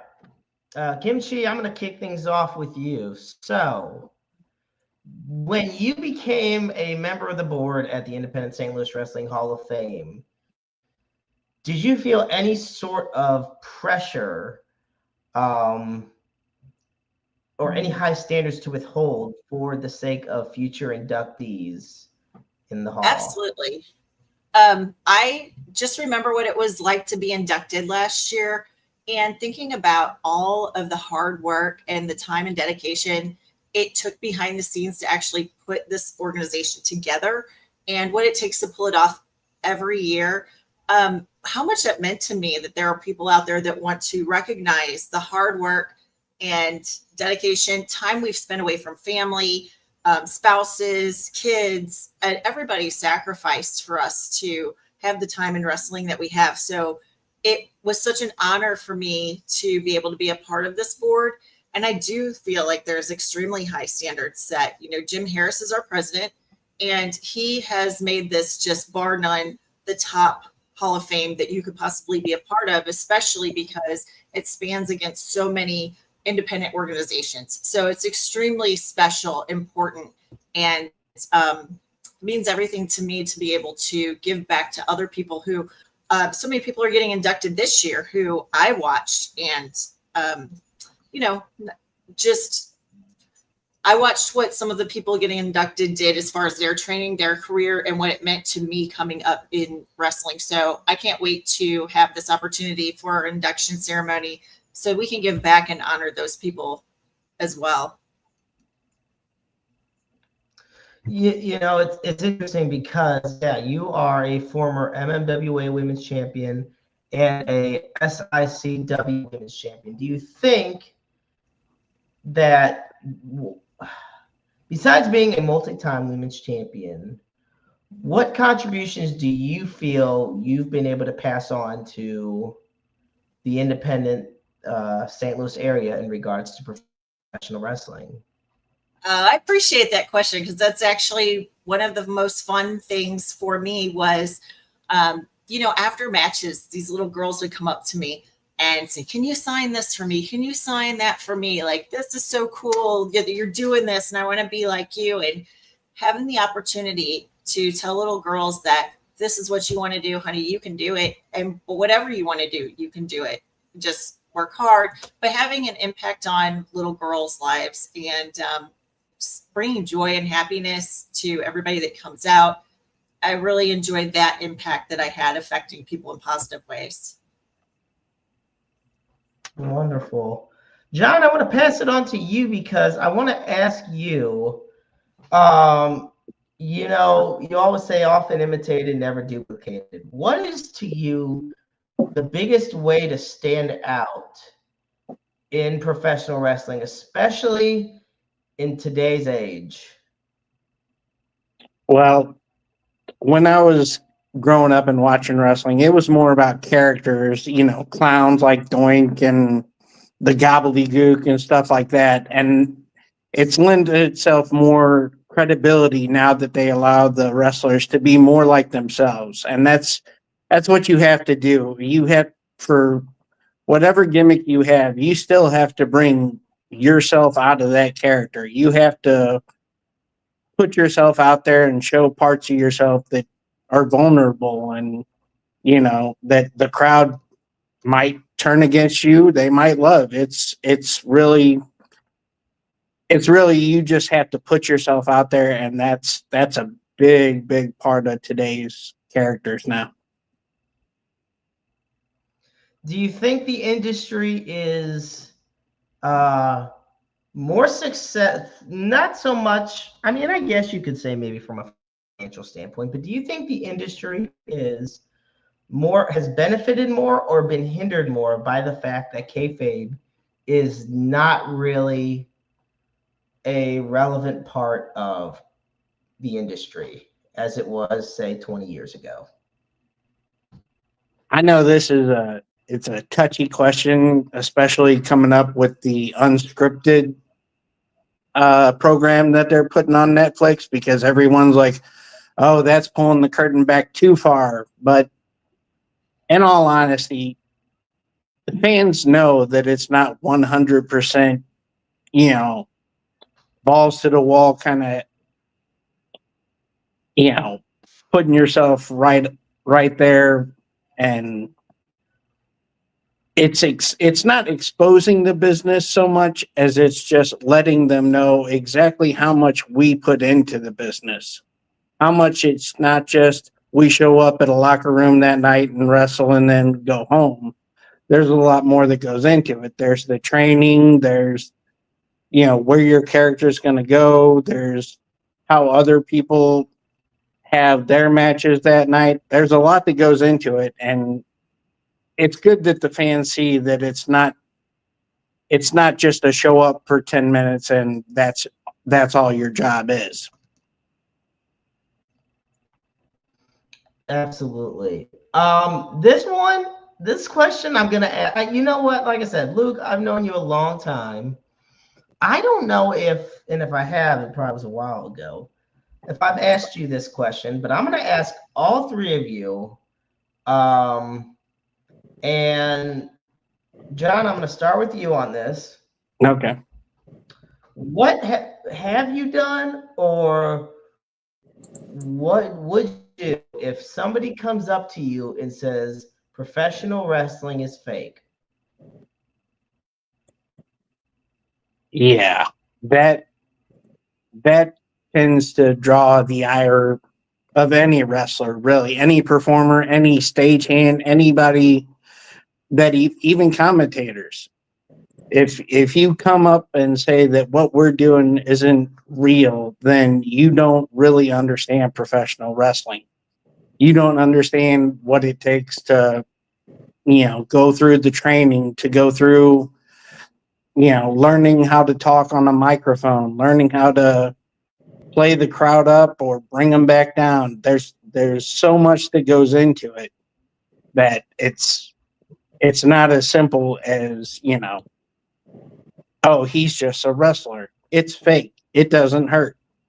When they take a chair shot across the back, then all of a sudden they go, it does feel a little bit more realistic now. Kimchi, I'm going to pass it to you. Same question. I have a little bit of a different perspective. I agree with everything that John's saying, 100%. But for the women, we had a little extra mile to go because people really didn't believe in the women. And so I know the ladies that I wrestled with and worked with, we said, hit me, do it, go for it, go as hard as you can, kick me hard, whatever. I mean, we took hard hits, hard bumps, and there's not a lot of women to train with. So we're in there week after week, 2-3 times a week, training, taking bump after bump from men. You want to talk about it's not real. There is an art. There could be a story that you're following, but there is so much real to it. So much real. Luke, you have been a manager. You've been a ref. You've been a wrestler. You've been an announcer, a ring announcer, a hype man. You've been backstage. You've been producing. You've pretty much done it all except run your own promotion. So I'm going to ask you, as a man of many perspectives and the soon-to-be newest inductee in the Hall of Fame, what are your thoughts when somebody tells you that professional wrestling is fake? Well, Jeremy, the first thing I look at, and I want to piggyback on what John and Nikki both said, is the idea of where back in the day, I remember the lights of the Giant Assassin. And if you told him it was fake, it wasn't surprising. And again, for those who don't know who the Giant Assassin is, he was about 6'7", 6'8". I mean, just a burly man. And if you said it was fake, he was going to probably pop you in the mouth. And I remember a lot of times, and we talk about some of the inductees. We talk about the likes of Mischief, who's going in 2025. You talk about Extreme Kimchi. You talk about Big Mama Lug. You talk about Tara the Irish Terry. You can go back to the days of Christy Summers and Jennifer Starr down at Broadway. When they would train, and again, this is the Broadway mentality of training. This is anywhere training. Is the idea that many times you would get in the ring with men and you would be expected to do the same kinds of things that men would be able to do. And to me, I was always one of those, you think this is fake? You get in there, you take the falls that we do, you spend the time on the road, you do all these things, and then you tell me it's fake. I got a story here. I don't think I've ever shared this with our guests. I was probably 2-3 years in the industry, and I was wrestling my brother, and he and I didn't necessarily agree. I was about 130 pounds when I wrestled actively, and my brother was pushing about 450, 475. Really big dude. Hit me with a chop that you would have sworn a cannon went off. And there was this big, giant guy, probably about pushing 7 foot, probably at least 6'8", 6'9". And he's just running his mouth because I was a little stick figure. And at intermission, he's running his mouth, and back when I actually seemed like I didn't look like my shape was round, I went out there and I had this giant handprint that like covered, like, you watch the old Andre the Giant t-shirts where it like covers the whole chest of the t-shirt. And that guy immediately shut up. He saw it and he realized I couldn't do that. And you did it. To me, I look at it, it's like, you think that it's not real? Get in there and prove it. I mean, again, now in the day, it's all litigious and you got to sign the releases and this, that, and the whatnot. When it comes down to it, until you can get in the ring and prove me wrong, go ahead. I've seen countless people. Oh, I played pro football. I was an amateur wrestler. And I've seen a lot of guys and gals both, 5-10 minutes in. They're either throwing up, crying, or they're walking out the door and trying to find the exit because they can't cut it. Wrestlers are a family because we go through so many different things. And to go out there, it's like John said, you want to go out there and disrespect something that I love, that we love, then simply put, go out there and see what it's like to walk in our shoes. There was a fan one time, and I was standing on the side just watching, and there was a Gary Jackson match. And Gary always went on later in the night because he's main event quality and everything. And by that time, the crowd seems to have, been liquored up a bit. And I remember after his match, one of the people in the crowd got out and confronted him, and they were like, I could take you at any time. What they didn't know was Gary wore 2 pairs of trunks that night, and he dropped a pair of trunks, picked it up, and he goes, put these on, get in the ring, and I'll show you how fake this is. And all of a sudden, the guy clammed up, walked back to his seat, and didn't say another word. I'll tell you, I trained with the men coming up. None of the women would come or did come down and train with me. And so before my first match, Jim Harris was in the ring with me. And first time I got in the ring with a woman, got my nose broke. Through an elbow, that's it. I mean, welcome to the club. That's what it's about. And you know something? I love what Jimmy Harris says here. Yeah. Oh, Jeremy, I'm going to throw one out here, I wanted too. to say this comment. Before I throw it back to you, Luke, I wanted to read what Jimmy says here. He goes, quote, I worked my folks during training and referees had to train just like the wrestlers. And I had folks quit after I got in the ring to work with them because they just couldn't keep up. Mm-hmm. Jim worked out all the weekends with me. Mm-hmm. And that's one of those where, I mean, again, I remember one of the first times I ever got in the ring, another Hall of Fame inductee, the one, the only Chaz Wesson. One of the things I was always taught in the wrestling industry, even though we're a brotherhood, sisterhood, we're a family, is don't go out there and do something you don't know how to do. And I had Chaz Wesson, he grabbed me by the arm and he tells me, you're going to learn to take a drop kick. And I told him, I don't know how to do this. And as soon as I hit those ropes, I hung on to them like a 3-year-old holding on to a security blanket. And I got chopped so hard, I think I felt it for a week. But again, it's one of those where as you go through the world of professional wrestling, it's like you said, it's like a brotherhood. It's like you have that initiation in order to be able to be a part of this wrestling fraternity. And again, when you look at the Hall of Fame and you look at these names, and to give you an idea here, what we've done is Jared and I sat down earlier this afternoon, and we went ahead and put together individual slides of all of the inductees for this year.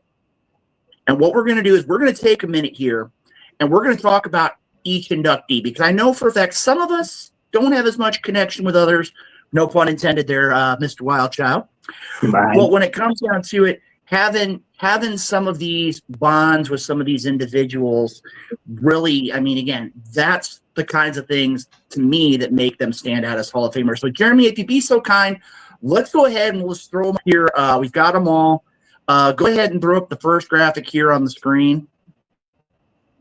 They should be there. First one we have here is the John Blackheart Award winner, the Irish Devil, Doug O'Shea. Now, I'm going to level with you here. Douglas O'Shea was one of my first tag team partners many, many, many years ago. Douglas O'Shea has been through countless battles, and he's kept going. I mean, he's one of those that you know you're in for a fight with Douglas O'Shea. And I'm going to tell you right now, I really am looking forward to hearing his inductor, Dirty Dick Brody. I spoke with him, again, speak with him on a pretty regular basis. I'm really looking forward to seeing how you can encapsulate the history of Douglas O'Shea in professional wrestling. Wildchild, Kim T, do you guys have any quick thoughts on the career of one Douglas O'Shea? I didn't get to wrestle Douglas, but I did go over and I seen quite a few of his matches over in Illinois, and he impressed me because, like you said, no matter what happened to the man, he never gave up. It didn't matter how bad the match got or how bad his health might be. He still stuck in there and gave it 110% every time, and that to me spoke volumes. I actually have never met Douglas O'Shea yet. However, I have heard so many wonderful stories about how hard he has worked, and just like everybody else, but he stands out above a lot of people because he has been through a lot of illnesses and different things and persevered and came in and put in the work anyway. So I'm so glad he's coming in this year with this award. And again, when you talk about John Blackheart, I mean, simply put, the man, I know everybody say, oh, they're double tough. No, John Blackheart is triple tough. He was one of those where, I mean, I saw him blow out his knee, and I think it was 4 months later, came back to the ring. I mean, he was tough in every sense of the word, and I think that the award definitely fits Douglas O'Shea this year. Jeremy, next slide, if you'd be so kind. Our next, I would like to. I want to kick this one off. I would like to, because besides, Luke and a couple others that we will be discussing, I didn't want to say their names personally because I kind of want to keep the slides a surprise. I've known Jeremy Lightfoot for many years.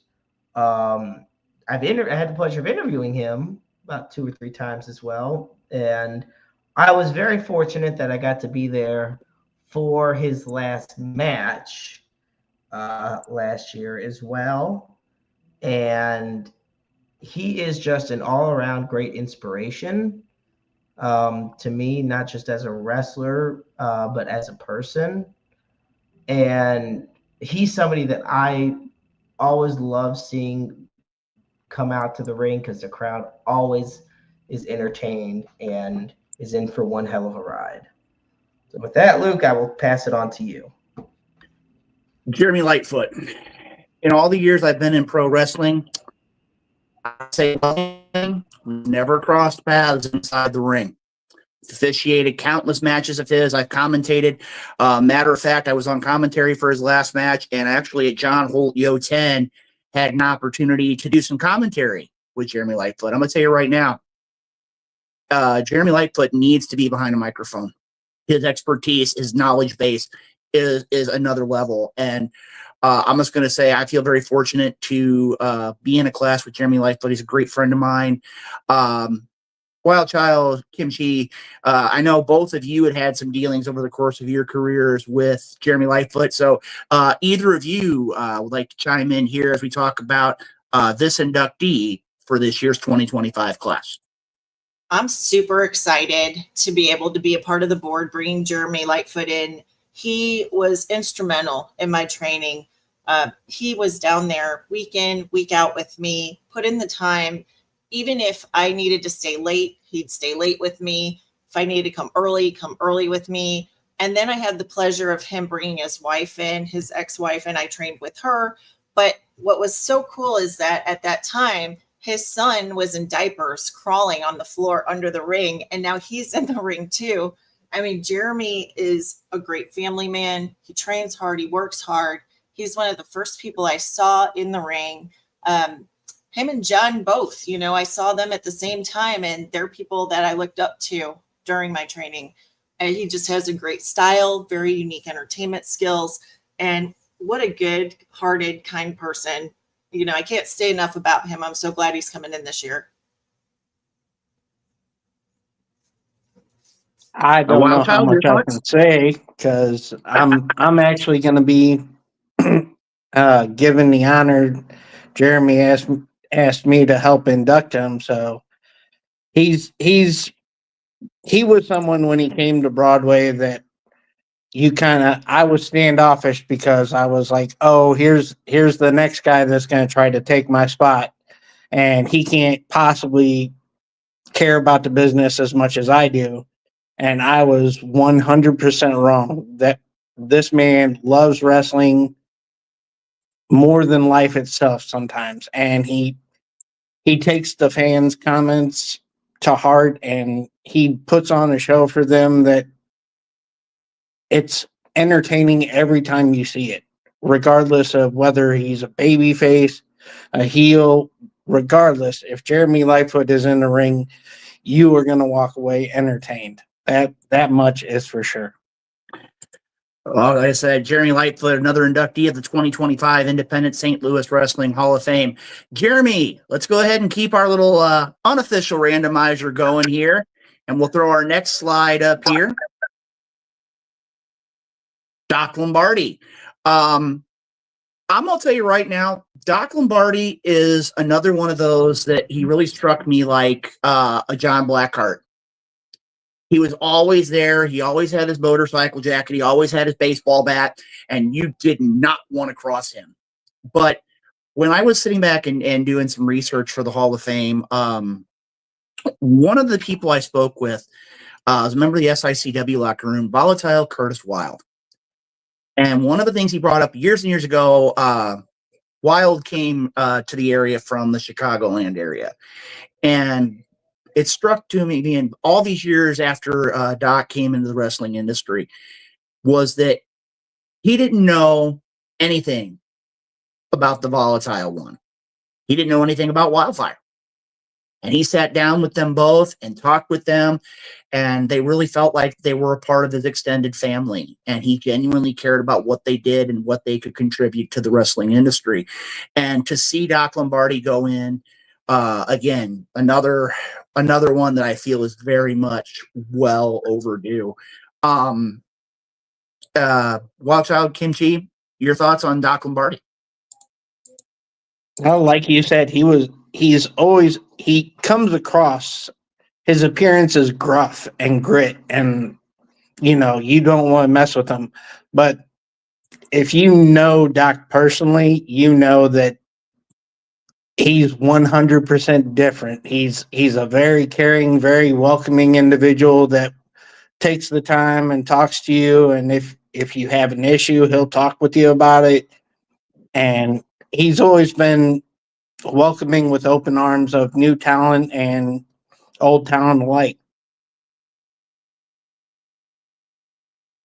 I actually have never met Doc Lombardi, and I haven't seen any of his matches. So I'm looking forward to meeting him at our upcoming induction. All righty, Jeremy, let's keep it rolling here on the Wrestle Talk podcast as we're talking Hall of Fame 2025. Mark Bland, the Gen X icon. So I'm going to start off with. I'm going to start off with Mark on this one because, once again, somebody I've known for many years. I think both in and out of the ring, and I think I'm going to be honest. If there was one word I could use to describe Mark Bland, it's ironic because his last name's Bland, and there's nothing bland about him. I think polarizing. I honestly think Mark Bland brings fire to the table wherever he sits. He's always got an opinion on any topic, whether it be wrestling, religion, politics, whatever the case may be. And he's not afraid to say it, and I have a lot of respect for him because of that. He has shared countless stories with me in regards to training with Bob Orton and Randy Orton, and just a lot of his career down at South Broadway. And I'm happy that he is getting inducted this year. So, Luke, I'll pass it on to you. Actually, no, I'm going to pass this on.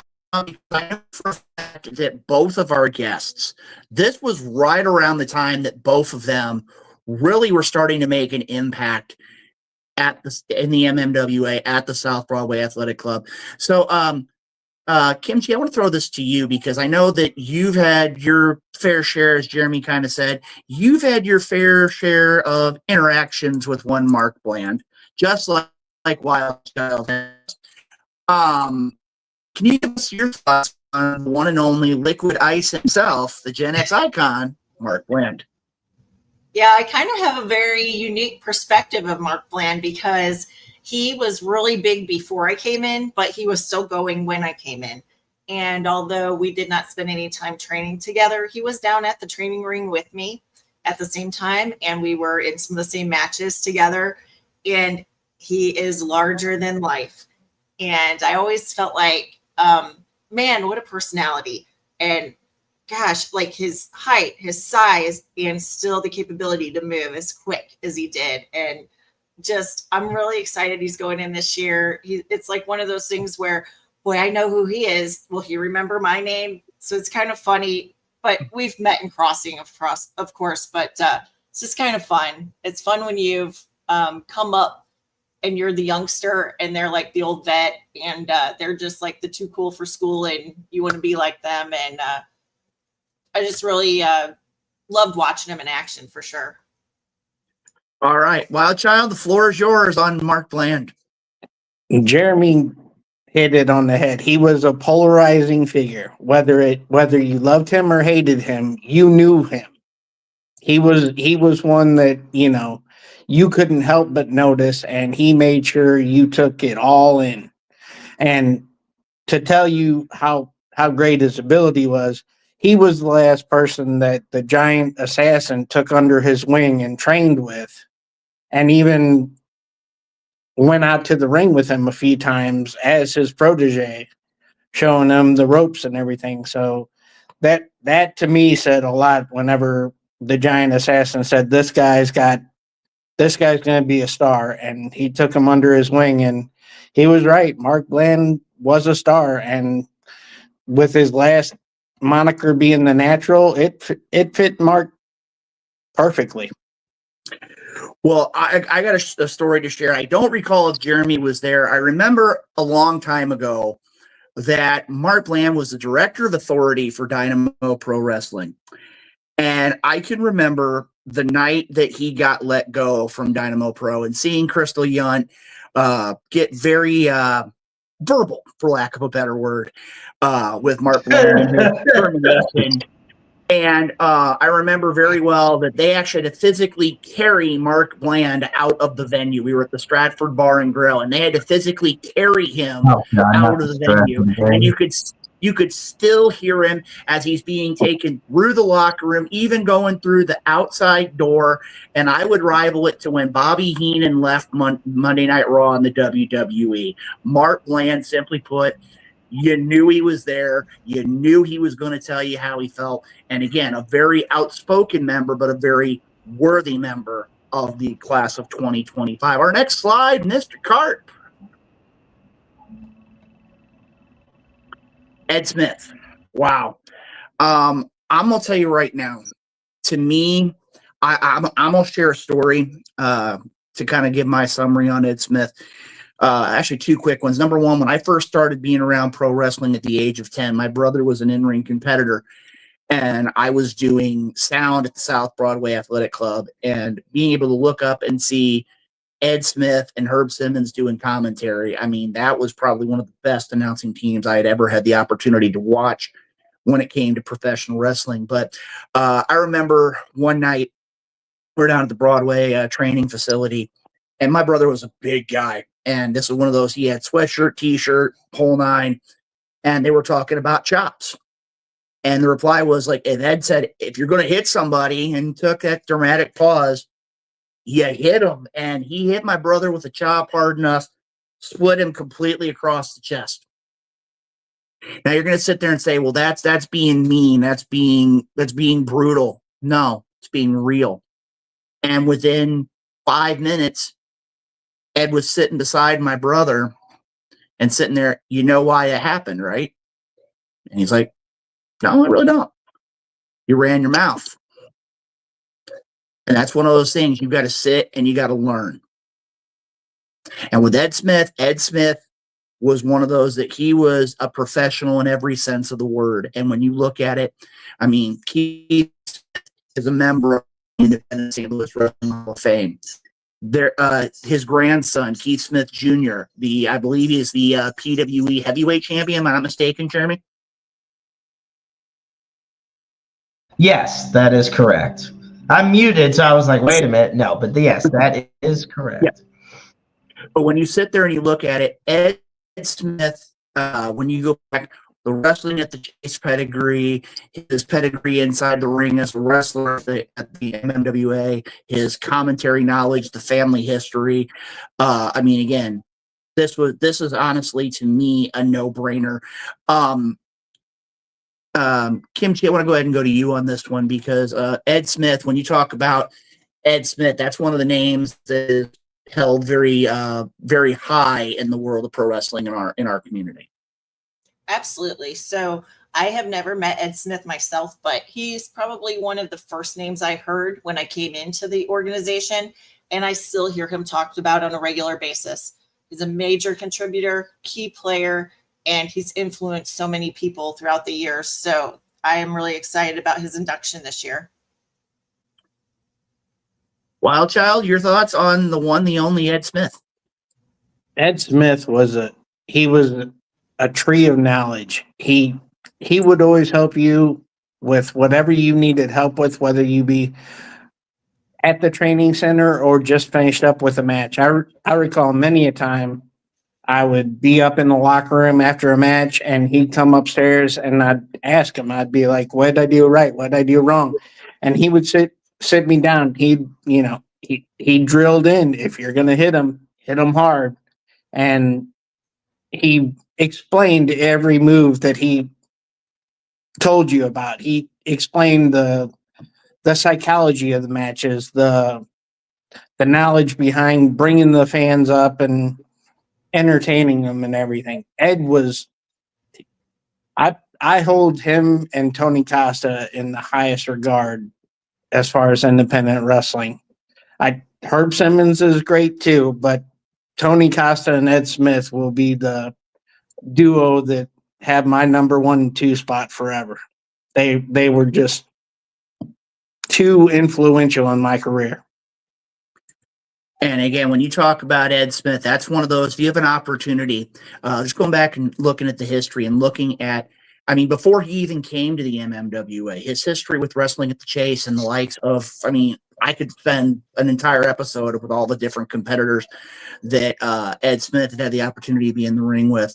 A man that if you could get anything, any kind of knowledge, any kind of history and watch what he has done, you definitely will be a better in-ring performer or personality because of it. Next slide, Mr. Carpus. We're talking 2025 Hall of Fame induction class. Okay, this is the Who point is where Okay, Luke this no need guy? for it. Yeah, this No, guy all right right, here. we're Like I said, I'm gonna okay, take a break all right, here. okay. Yeah, He's muted going Luke in. already because no, I'm muting Luke.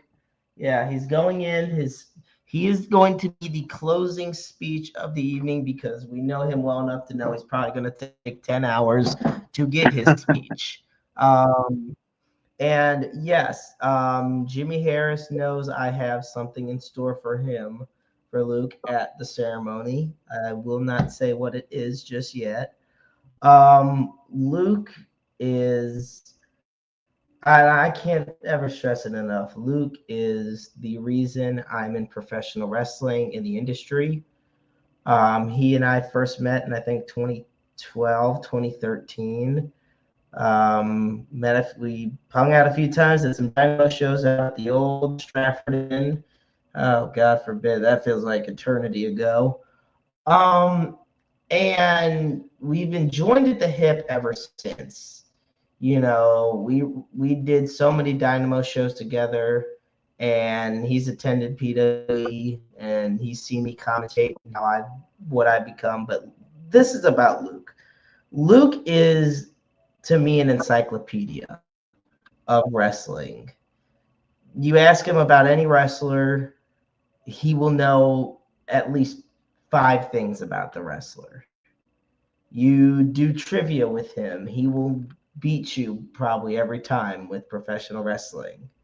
The only thing I don't like about Luke is he's a Cubs fan. Other than that, you know, at the end of the day, to me, when it comes to professional wrestling, Luke Roberts is the single most important person to me, and one of the most important people in my life, because he's been there for me during a lot of downtimes I've had. And he's just, you know, keep in mind, Luke is also one of the hardest working people you will ever meet. This man will juggle a multitude of jobs, be a husband, and still have time to just host a podcast on a Tuesday night. And he does it because he loves it. He does it because he wants to. And, you know, we joke around about so many things, but I'm just beyond grateful and thankful and excited that Luke is going to be inducted into the Independent St. Louis Wrestling Hall of Fame this year. Nikki, I'm going to pass it to you. Okay, thanks. You know, man, what an honor it's been to get to know Luke and spend some time with him. One of my most favorite memorable impressions of Luke, you know, last year he was supposed to give an induction speech for someone being inducted, and he was away at a funeral and made it to get there and give that speech. Nobody does that. Nobody gives their time, dedication, and energy like Luke does. He has the knowledge.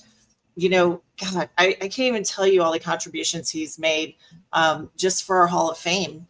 He's just been wonderful inside and outside the ring, and his dedication does not go unnoticed. It's a true pleasure to serve on the board with him.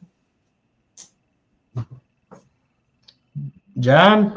I agree 100%. Getting to know Luke this year has been a blessing, and I couldn't be happier to get to know him. And I know I talked about Ed Smith being a tree of knowledge.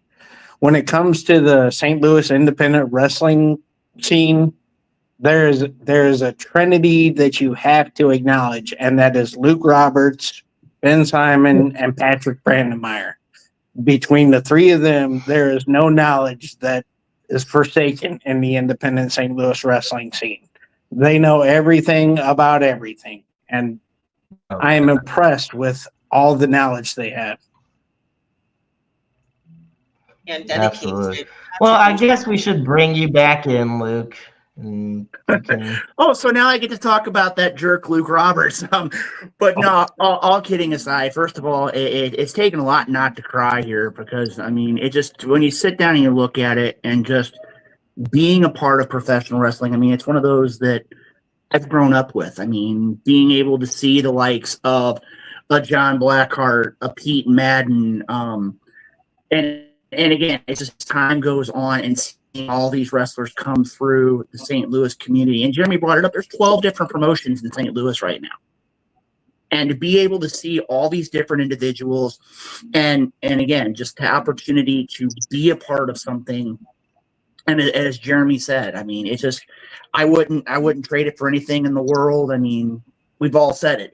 We've missed birthdays. We've missed Christmases. We've missed going out and partying with friends. We've missed countless things. But the road stories are there. I mean, Jeremy's heard them. I mean, we could go a whole episode of road stories that would probably get most of the Hall of Fame thrown out.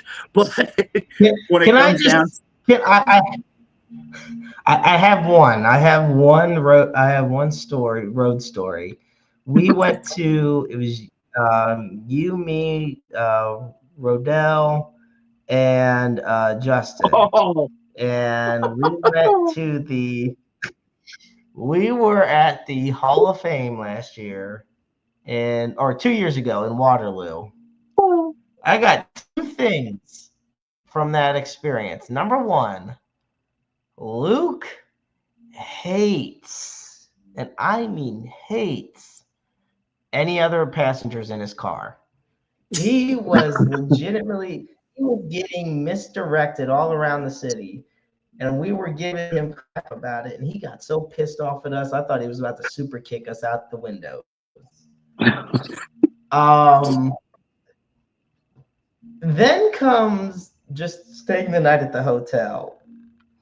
I'm going to tell you something. Oh my God. In a room full of snorers, Luke snores. And boy, does he ever. And I'm just playing my Nintendo Switch, and I'm just hearing, and I'm just saying, sweet baby Jesus, what's going on back there? And now you know why nobody road trips with Luke Roberts anymore. So moving right along here, let's go back to hold on, Luke. You deserve it. Yeah. Right. Oh my gosh. Now then, now that Jeremy's told enough road stories for the time being, let's move on here, because there's still several. Shots fired. Very true, very true. Jeremy, let's bring up a few more graphics here. We got Steve Sharp. Here's another one I'm going to tell you right now. Steve Sharp, simply put, has taken the professional wrestling industry and his reputation of being a no-nonsense guy. He made his way all the way to WCW in its last days.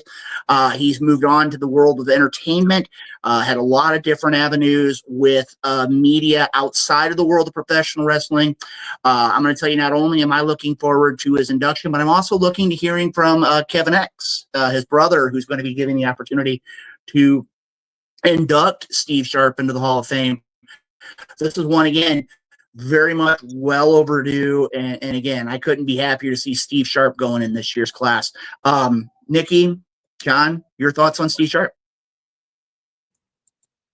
I had one match against him, and it was when I wrestled for Harley Race's organization, and he was known as the Atomic Dog, Steve Sharp, back then. And man, just to be in his presence, you knew you were standing in the ring with greatness. And then to see, how far he's taken and built upon what he did in professional wrestling and made it into his next career move, I couldn't be prouder of somebody. Man, let me tell you, before I ever got into wrestling myself, Steve Sharp and Ron Powers, it was a monthly duo match, and those two were so entertaining. And it was watching WWE right in front of you. You could reach out and touch it. Oh my gosh. And such a nice guy. I actually got picked up to do a match over in Illinois, and I went over to check that out. And him and Ron were there, and they both came up to me, talked to me, gave me some background, some information, some pointers, just all around amazing guy, great athlete. And then he's applied those principles into his personal life. And man, look at his career just taking off. So super excited to have him be there with us this year. Can't wait. Like I said, a very deserving member of the 2025 Hall of Fame induction class. Moving right along to our next slide. Well, maybe we're moving on to our next slide. All right. I'm going to tell you right now, I'm going to almost say exactly what Mr. Diamond was talking about here a minute ago. Only had an opportunity to see one Ace Strange match. Saw a lot of times with the connection and foreplay being around the ring, but Ace Strange always struck me as one of those where you knew you were in for a fight. Ace Strange was one of those you could go out there and expect to be able to say, I wrestled the match and I had to do my best to be able to walk out a victor. I'm going to go ahead. I know you have a very storied history, Mr. Diamond, with one Ace Strange. So can you share your thoughts about this inductee of the 2025 class?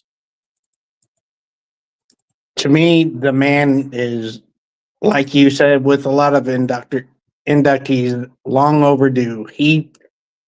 He was entertaining from the moment he stepped into the training ring. I was there and trying to find someone that could match my energy or could match my desire. And he came in and he would wrestle. If no one wanted to train with him, he would train with himself and have one hell of a match just watching him train by himself. And his famous line that he always said, and I won't do it justice, but he says every time every time you know the answer, Ace Strange changes the question. And that was true. You never knew exactly where Ace was coming from or what he would pull out of nowhere. He was one that you couldn't fully prepare for because he just had that chaos factor about him. And I love the man to death, and I am so glad he's going in this year. Yeah, so Ace Strange is another one of those big personalities that commands attention. And, Ace Strange and Wild Child Billy Diamond, they were going at it when I first started coming down to South Broadway and watching matches. And you could feel it when they walked in the room. And the crowd would go crazy. And the two of them perfectly matched together. But Ace just has his own personality, his own moves. And again, the size and the agility. He's really somebody to watch. And if you're into wrestling, I would definitely recommend getting some of his old matches and take some pointers. Very true. Very true. We've still got a couple more here that are going to be coming into the 2025. This is one I'm going to tell you right now. And I'm just going to say this. When I go and I look at the definition of a professional wrestler, and there have been a lot of great inductees into the Hall of Fame. To me, this is an individual who, from the moment she stepped through the curtain, you knew you were in for a war. You weren't in for a fight. You were in for a war. As a referee, as an announcer, when this woman would let out that just guttural scream, as a referee, I'm supposed to enforce the rules. And I was lucky I didn't have a bodily accident being in the ring because she would scare me that bad. I thought that I was going to have to take a restroom break because she was just that intimidating.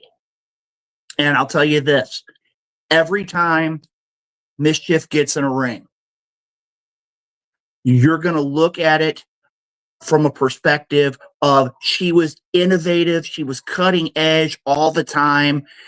She went on to compete with some of the greatest promotions on the planet. She took her time. She's been to Japan. She wrestled in Ring of Honor, as you see in that photo, carrying the Shimmer Championship. She's been to countless promotions, and I'm going to tell you right now, there's a lot of great women in the Independent St. Louis Wrestling Hall of Fame. Adding Mischief to that list, I mean, again, it's another one of those wrestlers, hands down, that belongs and not just in the Independent St. Louis Wrestling Hall of Fame, but she deserves to be in countless Hall of Fames just because of the dedication, her drive, her determination, the way she came up in the professional wrestling industry. And my hat's off to Mischief, a great competitor. And I'm going to warn y'all, if she screams at the Hall of Fame, I'm going to run the other way. I know I'm an inductee, but I got to leave because I'm still scared to death of Mischief. I'll just leave it at that. Anybody else want to chime in here? I've never personally met her, but I've seen many of her matches online due to recommendation from Lightfoot. And you're right. When she's in the ring, there's just an intensity about her that you can feel that she is coming at you full bore, and there's nothing you can do to stop it. I'm super, super excited about her coming in this year. I have never met her. I've never seen one of her matches in person, but I think she must have started a little before I did because she was already well established. And I heard her name time and time again. And she was one of those ladies who I knew was so dedicated, worked incredibly hard, got in there with the guys. And I knew she was a step above me. She was somebody I always wanted to keep reaching to try to get to her level. So I am so thrilled to be able to meet her this year. Maestro, do you have any thoughts on our current inductee, Mischief? I have seen Mischief multiple times at wrestling events. I have called a couple appearances of hers in Dynamo. Yeah, I'm not going to lie. I might have to run with you if she screams during the Hall of Fame ceremony. I'm going to put it right out there. Yeah, she is an intimidating woman. And again, the other thing I want to look out there too is she's incredibly smart both inside and outside the ring. And that's one of the things a lot of people don't understand. Not only can she compete inside the ring and be thinking 9 steps ahead, but I mean, when she's out there and she's doing the videotape study and she's doing all the necessary things to be in that ring, she is so, well, if I do this, then I can do this and this. I mean, the wheels in her brain. I just wish I could have an opportunity to be just kind of peer into her brain and say, hey, how do you make all this work? And again, that's one of the big reasons why she's being inducted in this year's 2025 Hall of Fame class. I think we've got 1 or 2 more slides that are going to be brought up here. Jeremy, if you go ahead and move us on here real quick.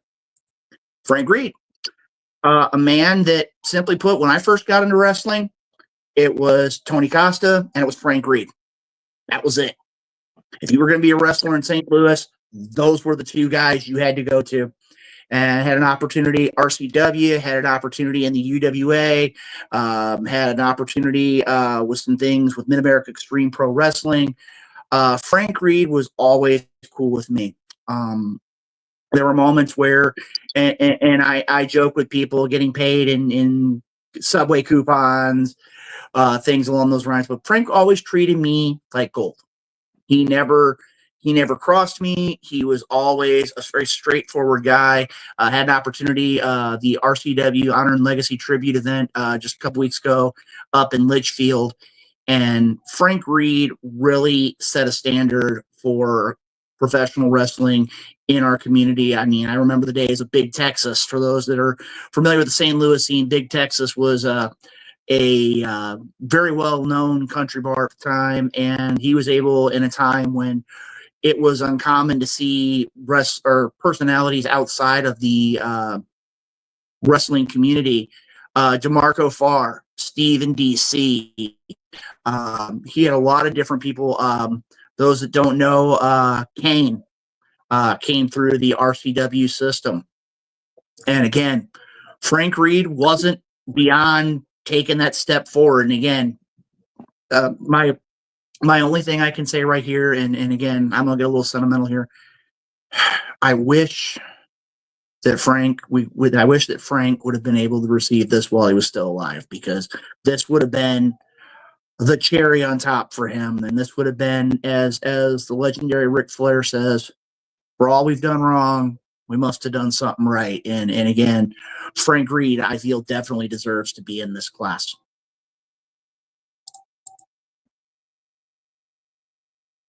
I never personally knew the man, but like you said, whenever I came in with Tony Costa, it was Tony or Frank. And for me, I was closer to downtown St. Louis, whereas with Frank, it was more, you had like the Pacific area or somewhere on the outskirts of St. Louis. But the amount of wrestlers that he gave opportunities to is astounding, and he kept open doors. And even with the rumors of being paid with hot dogs or whatever, it still speaks volumes that he ran an organization and would give people the opportunity to follow their dream. And when there wasn't too many places to do it, he was more than welcoming. And that's, I believe, where Lightfoot got his start. And that tells you what kind of school it fostered talent. Very true. Very true. Wild Child. Nikki, your thoughts on Frank Reed? Yeah, so I came in under Tony Costa, and again, I have never met Frank Reed myself, but when I heard Tony talking about people that were important and people that contributed, I would hear Ed Smith, Frank Reed, and he's somebody whose reputation precedes him. And to me, those three guys are the legends, and they've helped countless people, and Frank is no exception to that rule. So, yes, too bad that he could not be here to receive this award himself. Again, one of those where when you talk about professional wrestling, especially in the St. Louis area, you would be remiss without talking about the one, the only Frank Reed, a member of the 2025 Independent St. Louis Wrestling Hall of Fame induction class this year. We can go ahead and move on here. I think we've got two more people to talk about here, if Jeremy can bring them up. Another one right here, the Human Wrecking Ball, Pete Madden. Can I go ahead and have my own show called Luke Roberts and the Pete Madden story? Yes, please. Pete Madden was one of those I remember back training with him. And one of the times in Broadway, I was laying there. I was probably about a year in the wrestling industry. Picked me up, body slams me. He says, "Don't move. You're going to take a moonsault." Okay. And all I remember is looking up, seeing somebody throw Pete a chair as he's standing on the top rope. And I'm going, okay, I'm going to die. And hits a picture perfect moonsault. And I kid you not, when he goes for the pin, I'm like, "Did you hit me?" And they said it looked like Pete Madden had killed me. Pete Madden can go out there. He could wrestle a broom and a Christmas tree in a 2-on-1 match and make both of them look believable. Pete Madden has been all across the area.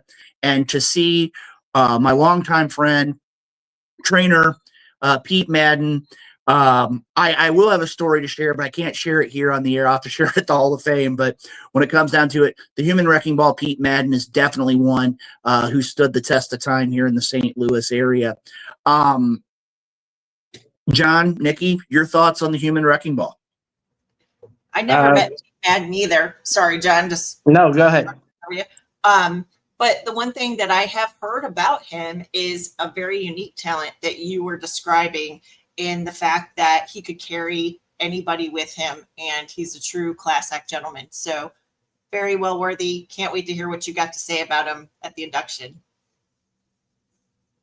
Yeah, I didn't get the chance to wrestle Pete, but because when I was coming in, he was leaving for GCW, but he was one of those that you couldn't help but follow because he was so mesmerizing. He was WWE caliber. He could do, like you said, the chair salt immaculately. And for somebody to have the human wrecking ball as their monkey and be, that protective in the ring speaks volumes to his abilities, and he's more than deserving. And every time he speaks to anybody, it's with respect and gratitude, and he's a great guy all the way around. Very, very true. And last, I do believe, but certainly not least, is Peggy Minder. Now, a lot of people don't know, but at the Independent St. Louis Wrestling Hall of Fame, we have the Jerry Bullion Award. And the Jerry Bullion Award is basically to acknowledge those who, as you said earlier on, John, are really the pioneers, the ones that you can go to and they're going to be at every show. And Peggy and Jerry both, whether it was MMWA, SICW, CHWA, you name it, they were at events. And if they liked you, they loved you. If they hated you, they would let you know how it was. But same token, too, they had no problem, as our esteemed president of the board of directors, Jim Harris, once said, they're going to tell you how it is. And if they don't like you, you got to make sure they're not going to come up that ringside and try to crawl in the ring and tell you how it's going to be. And to have Peggy going into the Hall of Fame, I really feel, again, shows a dedication, a true love for professional wrestling, because that's how we all got into the wrestling industry to begin with, was a love of the sport of professional wrestling. Forget sports entertainment. It was the sport, and it is the sport of professional wrestling. And Peggy Minder truly encapsulates that. Yeah, Peggy is one of those fans that you notice her the moment you walk in, and she notices you the moment you walk in with your bags or whatever, and she'll come up to you and let you know how you did last month, or if she's looking forward to you beating up whoever you're fighting that night. She's also the same woman that if you have a great match and you feel great because you just beat some big bulky guy, but it wasn't Peggy's favorite, she'll get in your face and make you feel like you're 2 inches tall because she can put you in your place real quick. Mm-hmm. Very much so, John. Nikki, your thoughts?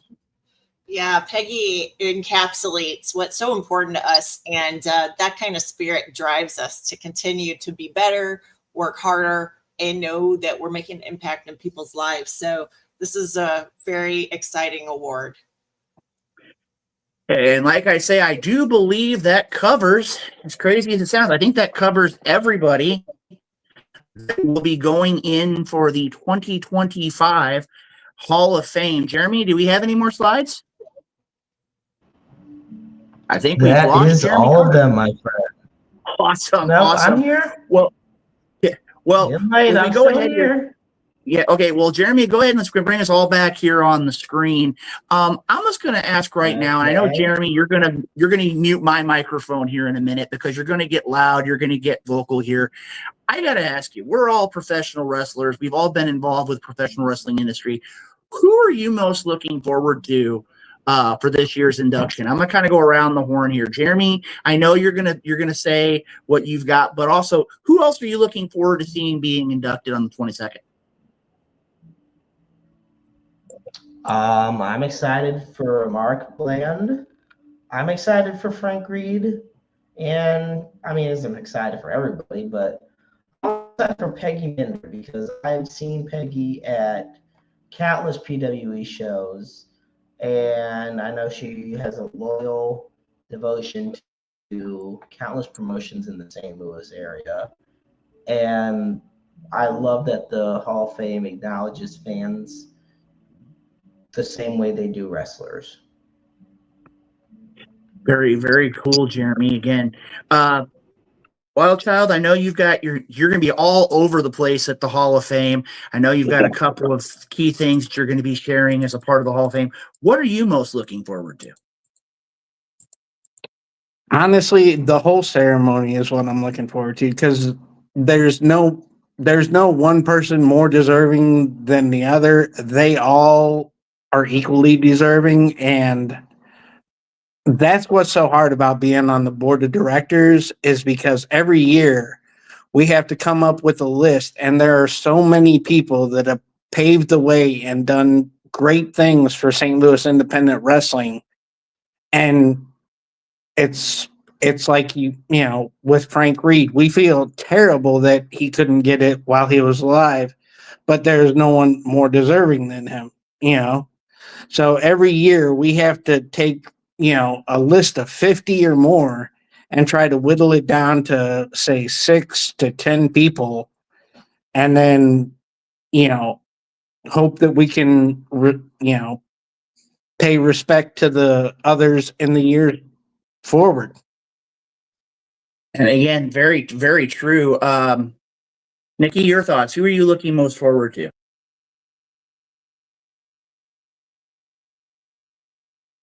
Hold on a second here. I think the Goblin's got you there. Muted.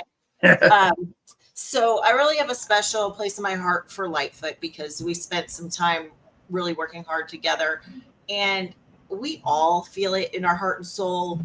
But man, does that guy wear his heart on his sleeve, and man, does he have sleepless nights over what he has dedicated his life to. So this is going to be really special. But I really thought that my favorite part was going to be seeing everybody getting that reward and being acknowledged.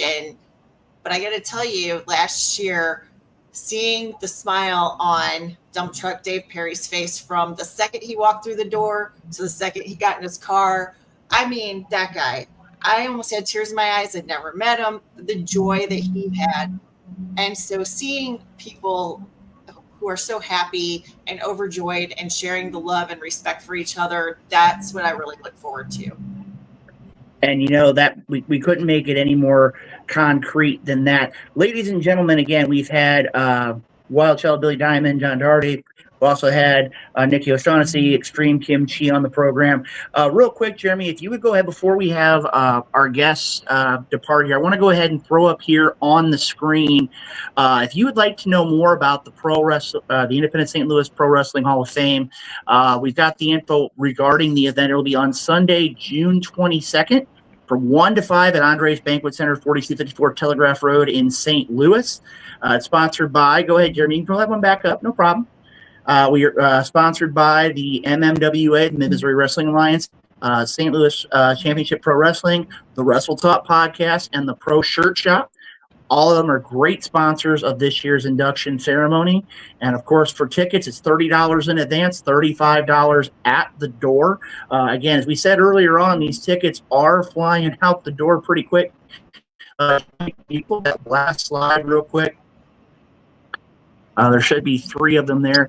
$30 in advance, $35 at the you had it, Jeremy. I don't know what's up with your computer, but for ticket information, 314-215-1481. Also, if you're one of those that believes and has that QR code on your phone, you go ahead and you can go ahead and pause it here on the show tonight. That QR code will actually take you to the Independent St. Louis Wrestling Hall of Fame Facebook account, and will also get you additional information regarding this year's Hall of Fame induction ceremony.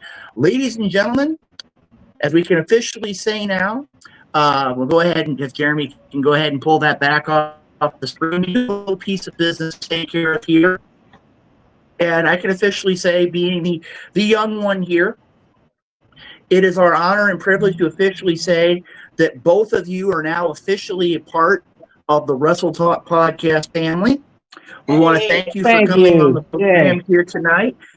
And we'll make it a point, again, as we were talking about earlier on in the show, the Wrestle Talk podcast has been working pretty much since day one with the Hall of Fame, and we're working on getting some things taken care of here. And I know for a fact that once we get those details finalized, we're going to be seeing you two again real soon on June 22nd at the Independent St. Louis Wrestling Hall of Fame. Thank you for your time, guys. Look forward to seeing you on June 22nd. We appreciate the support. Thank you. All right, ladies and gentlemen, you heard it here. The Independent St. Louis Wrestling Hall of Fame can't make it any further than that. Jeremy, any final thoughts before we head out here this evening? No, this was a fantastic show and a great honor for me. I am extremely grateful that this night took place. Well, you know something, Jeremy. I mean, again, when you sit here and you look at it, when you talk about professional wrestling, you talk about halls of fame. It's about people who've put in their time, who've put in a large amount of effort and energy and blood, sweat, tears, you name it. And again, if you're in the St. Louis area, and there's a lot of events that are going to be going on the night before the Hall of Fame, too. I mean, you got Melee in Mascoutah, you've got CHWA, Gateway to Glory. I believe there's a couple other events that are going to be going on as well. But again, make it a point, follow us on social media. There's going to be a lot of great things going on as we go into the Hall of Fame weekend. And again, like I said, I couldn't be happier to be a part of things. Again, want to thank our great sponsors, Retro Zone, Painter's Dream Production. We also need to thank the great people at Doomed Outfitters. We need to thank Interstate 70 Sports Media, where you can catch the Roundabout Sports program, as well as countless other parts of media. Little Popeye Designs, home of those Wrestle Talk podcast tumblers. For more information, make it a point to check them out online. Again, Doomed Outfitters, WDWA, World Domination Wrestling Alliance. You can catch them every other Tuesday. Their Elevation program right here on our social media. And the FWWC, the world's premier fantasy wrestling group. Jeremy, I got to tell you right now, from top to bottom, a great show, having the opportunity to talk pro wrestling, to talk about the history of St. Louis pro wrestling. And again, you don't always talk about, the dirt sheets, as they say. We talk pro wrestling each and every episode. And tonight was another example of why the Wrestle Talk podcast is the premier pro wrestling podcast that you can catch anywhere. And Maestro, as we always do each and every time you're on the program, I want you to go ahead and close us out as you always do each and every time here on the Wrestle Talk podcast. All right, folks, as always, we end the show with putting up the Suicide and Crisis Lifeline. For that, you dial 988. Line is open 24/7, 365, 366 on leap years. Understand you're never alone in this world. There's always somebody out there who loves you, who cares about you, who wants nothing but the best for you, and they want you to thrive. We all go through struggles every day, all different types of varying degrees. It doesn't mean you have to be faced alone. You are just a phone call, an email, a text message, an appointment away from what could be that life-saving moment for you. And you could also be the listening ears and watchful eyes for somebody else in need as well.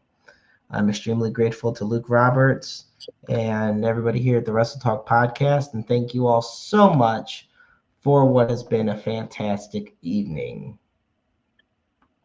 All right, ladies and gentlemen, we'll see you next time right here on the Wrestle Talk podcast. And remember, next Tuesday night, WDWA Elevation. Take care. We'll see you soon.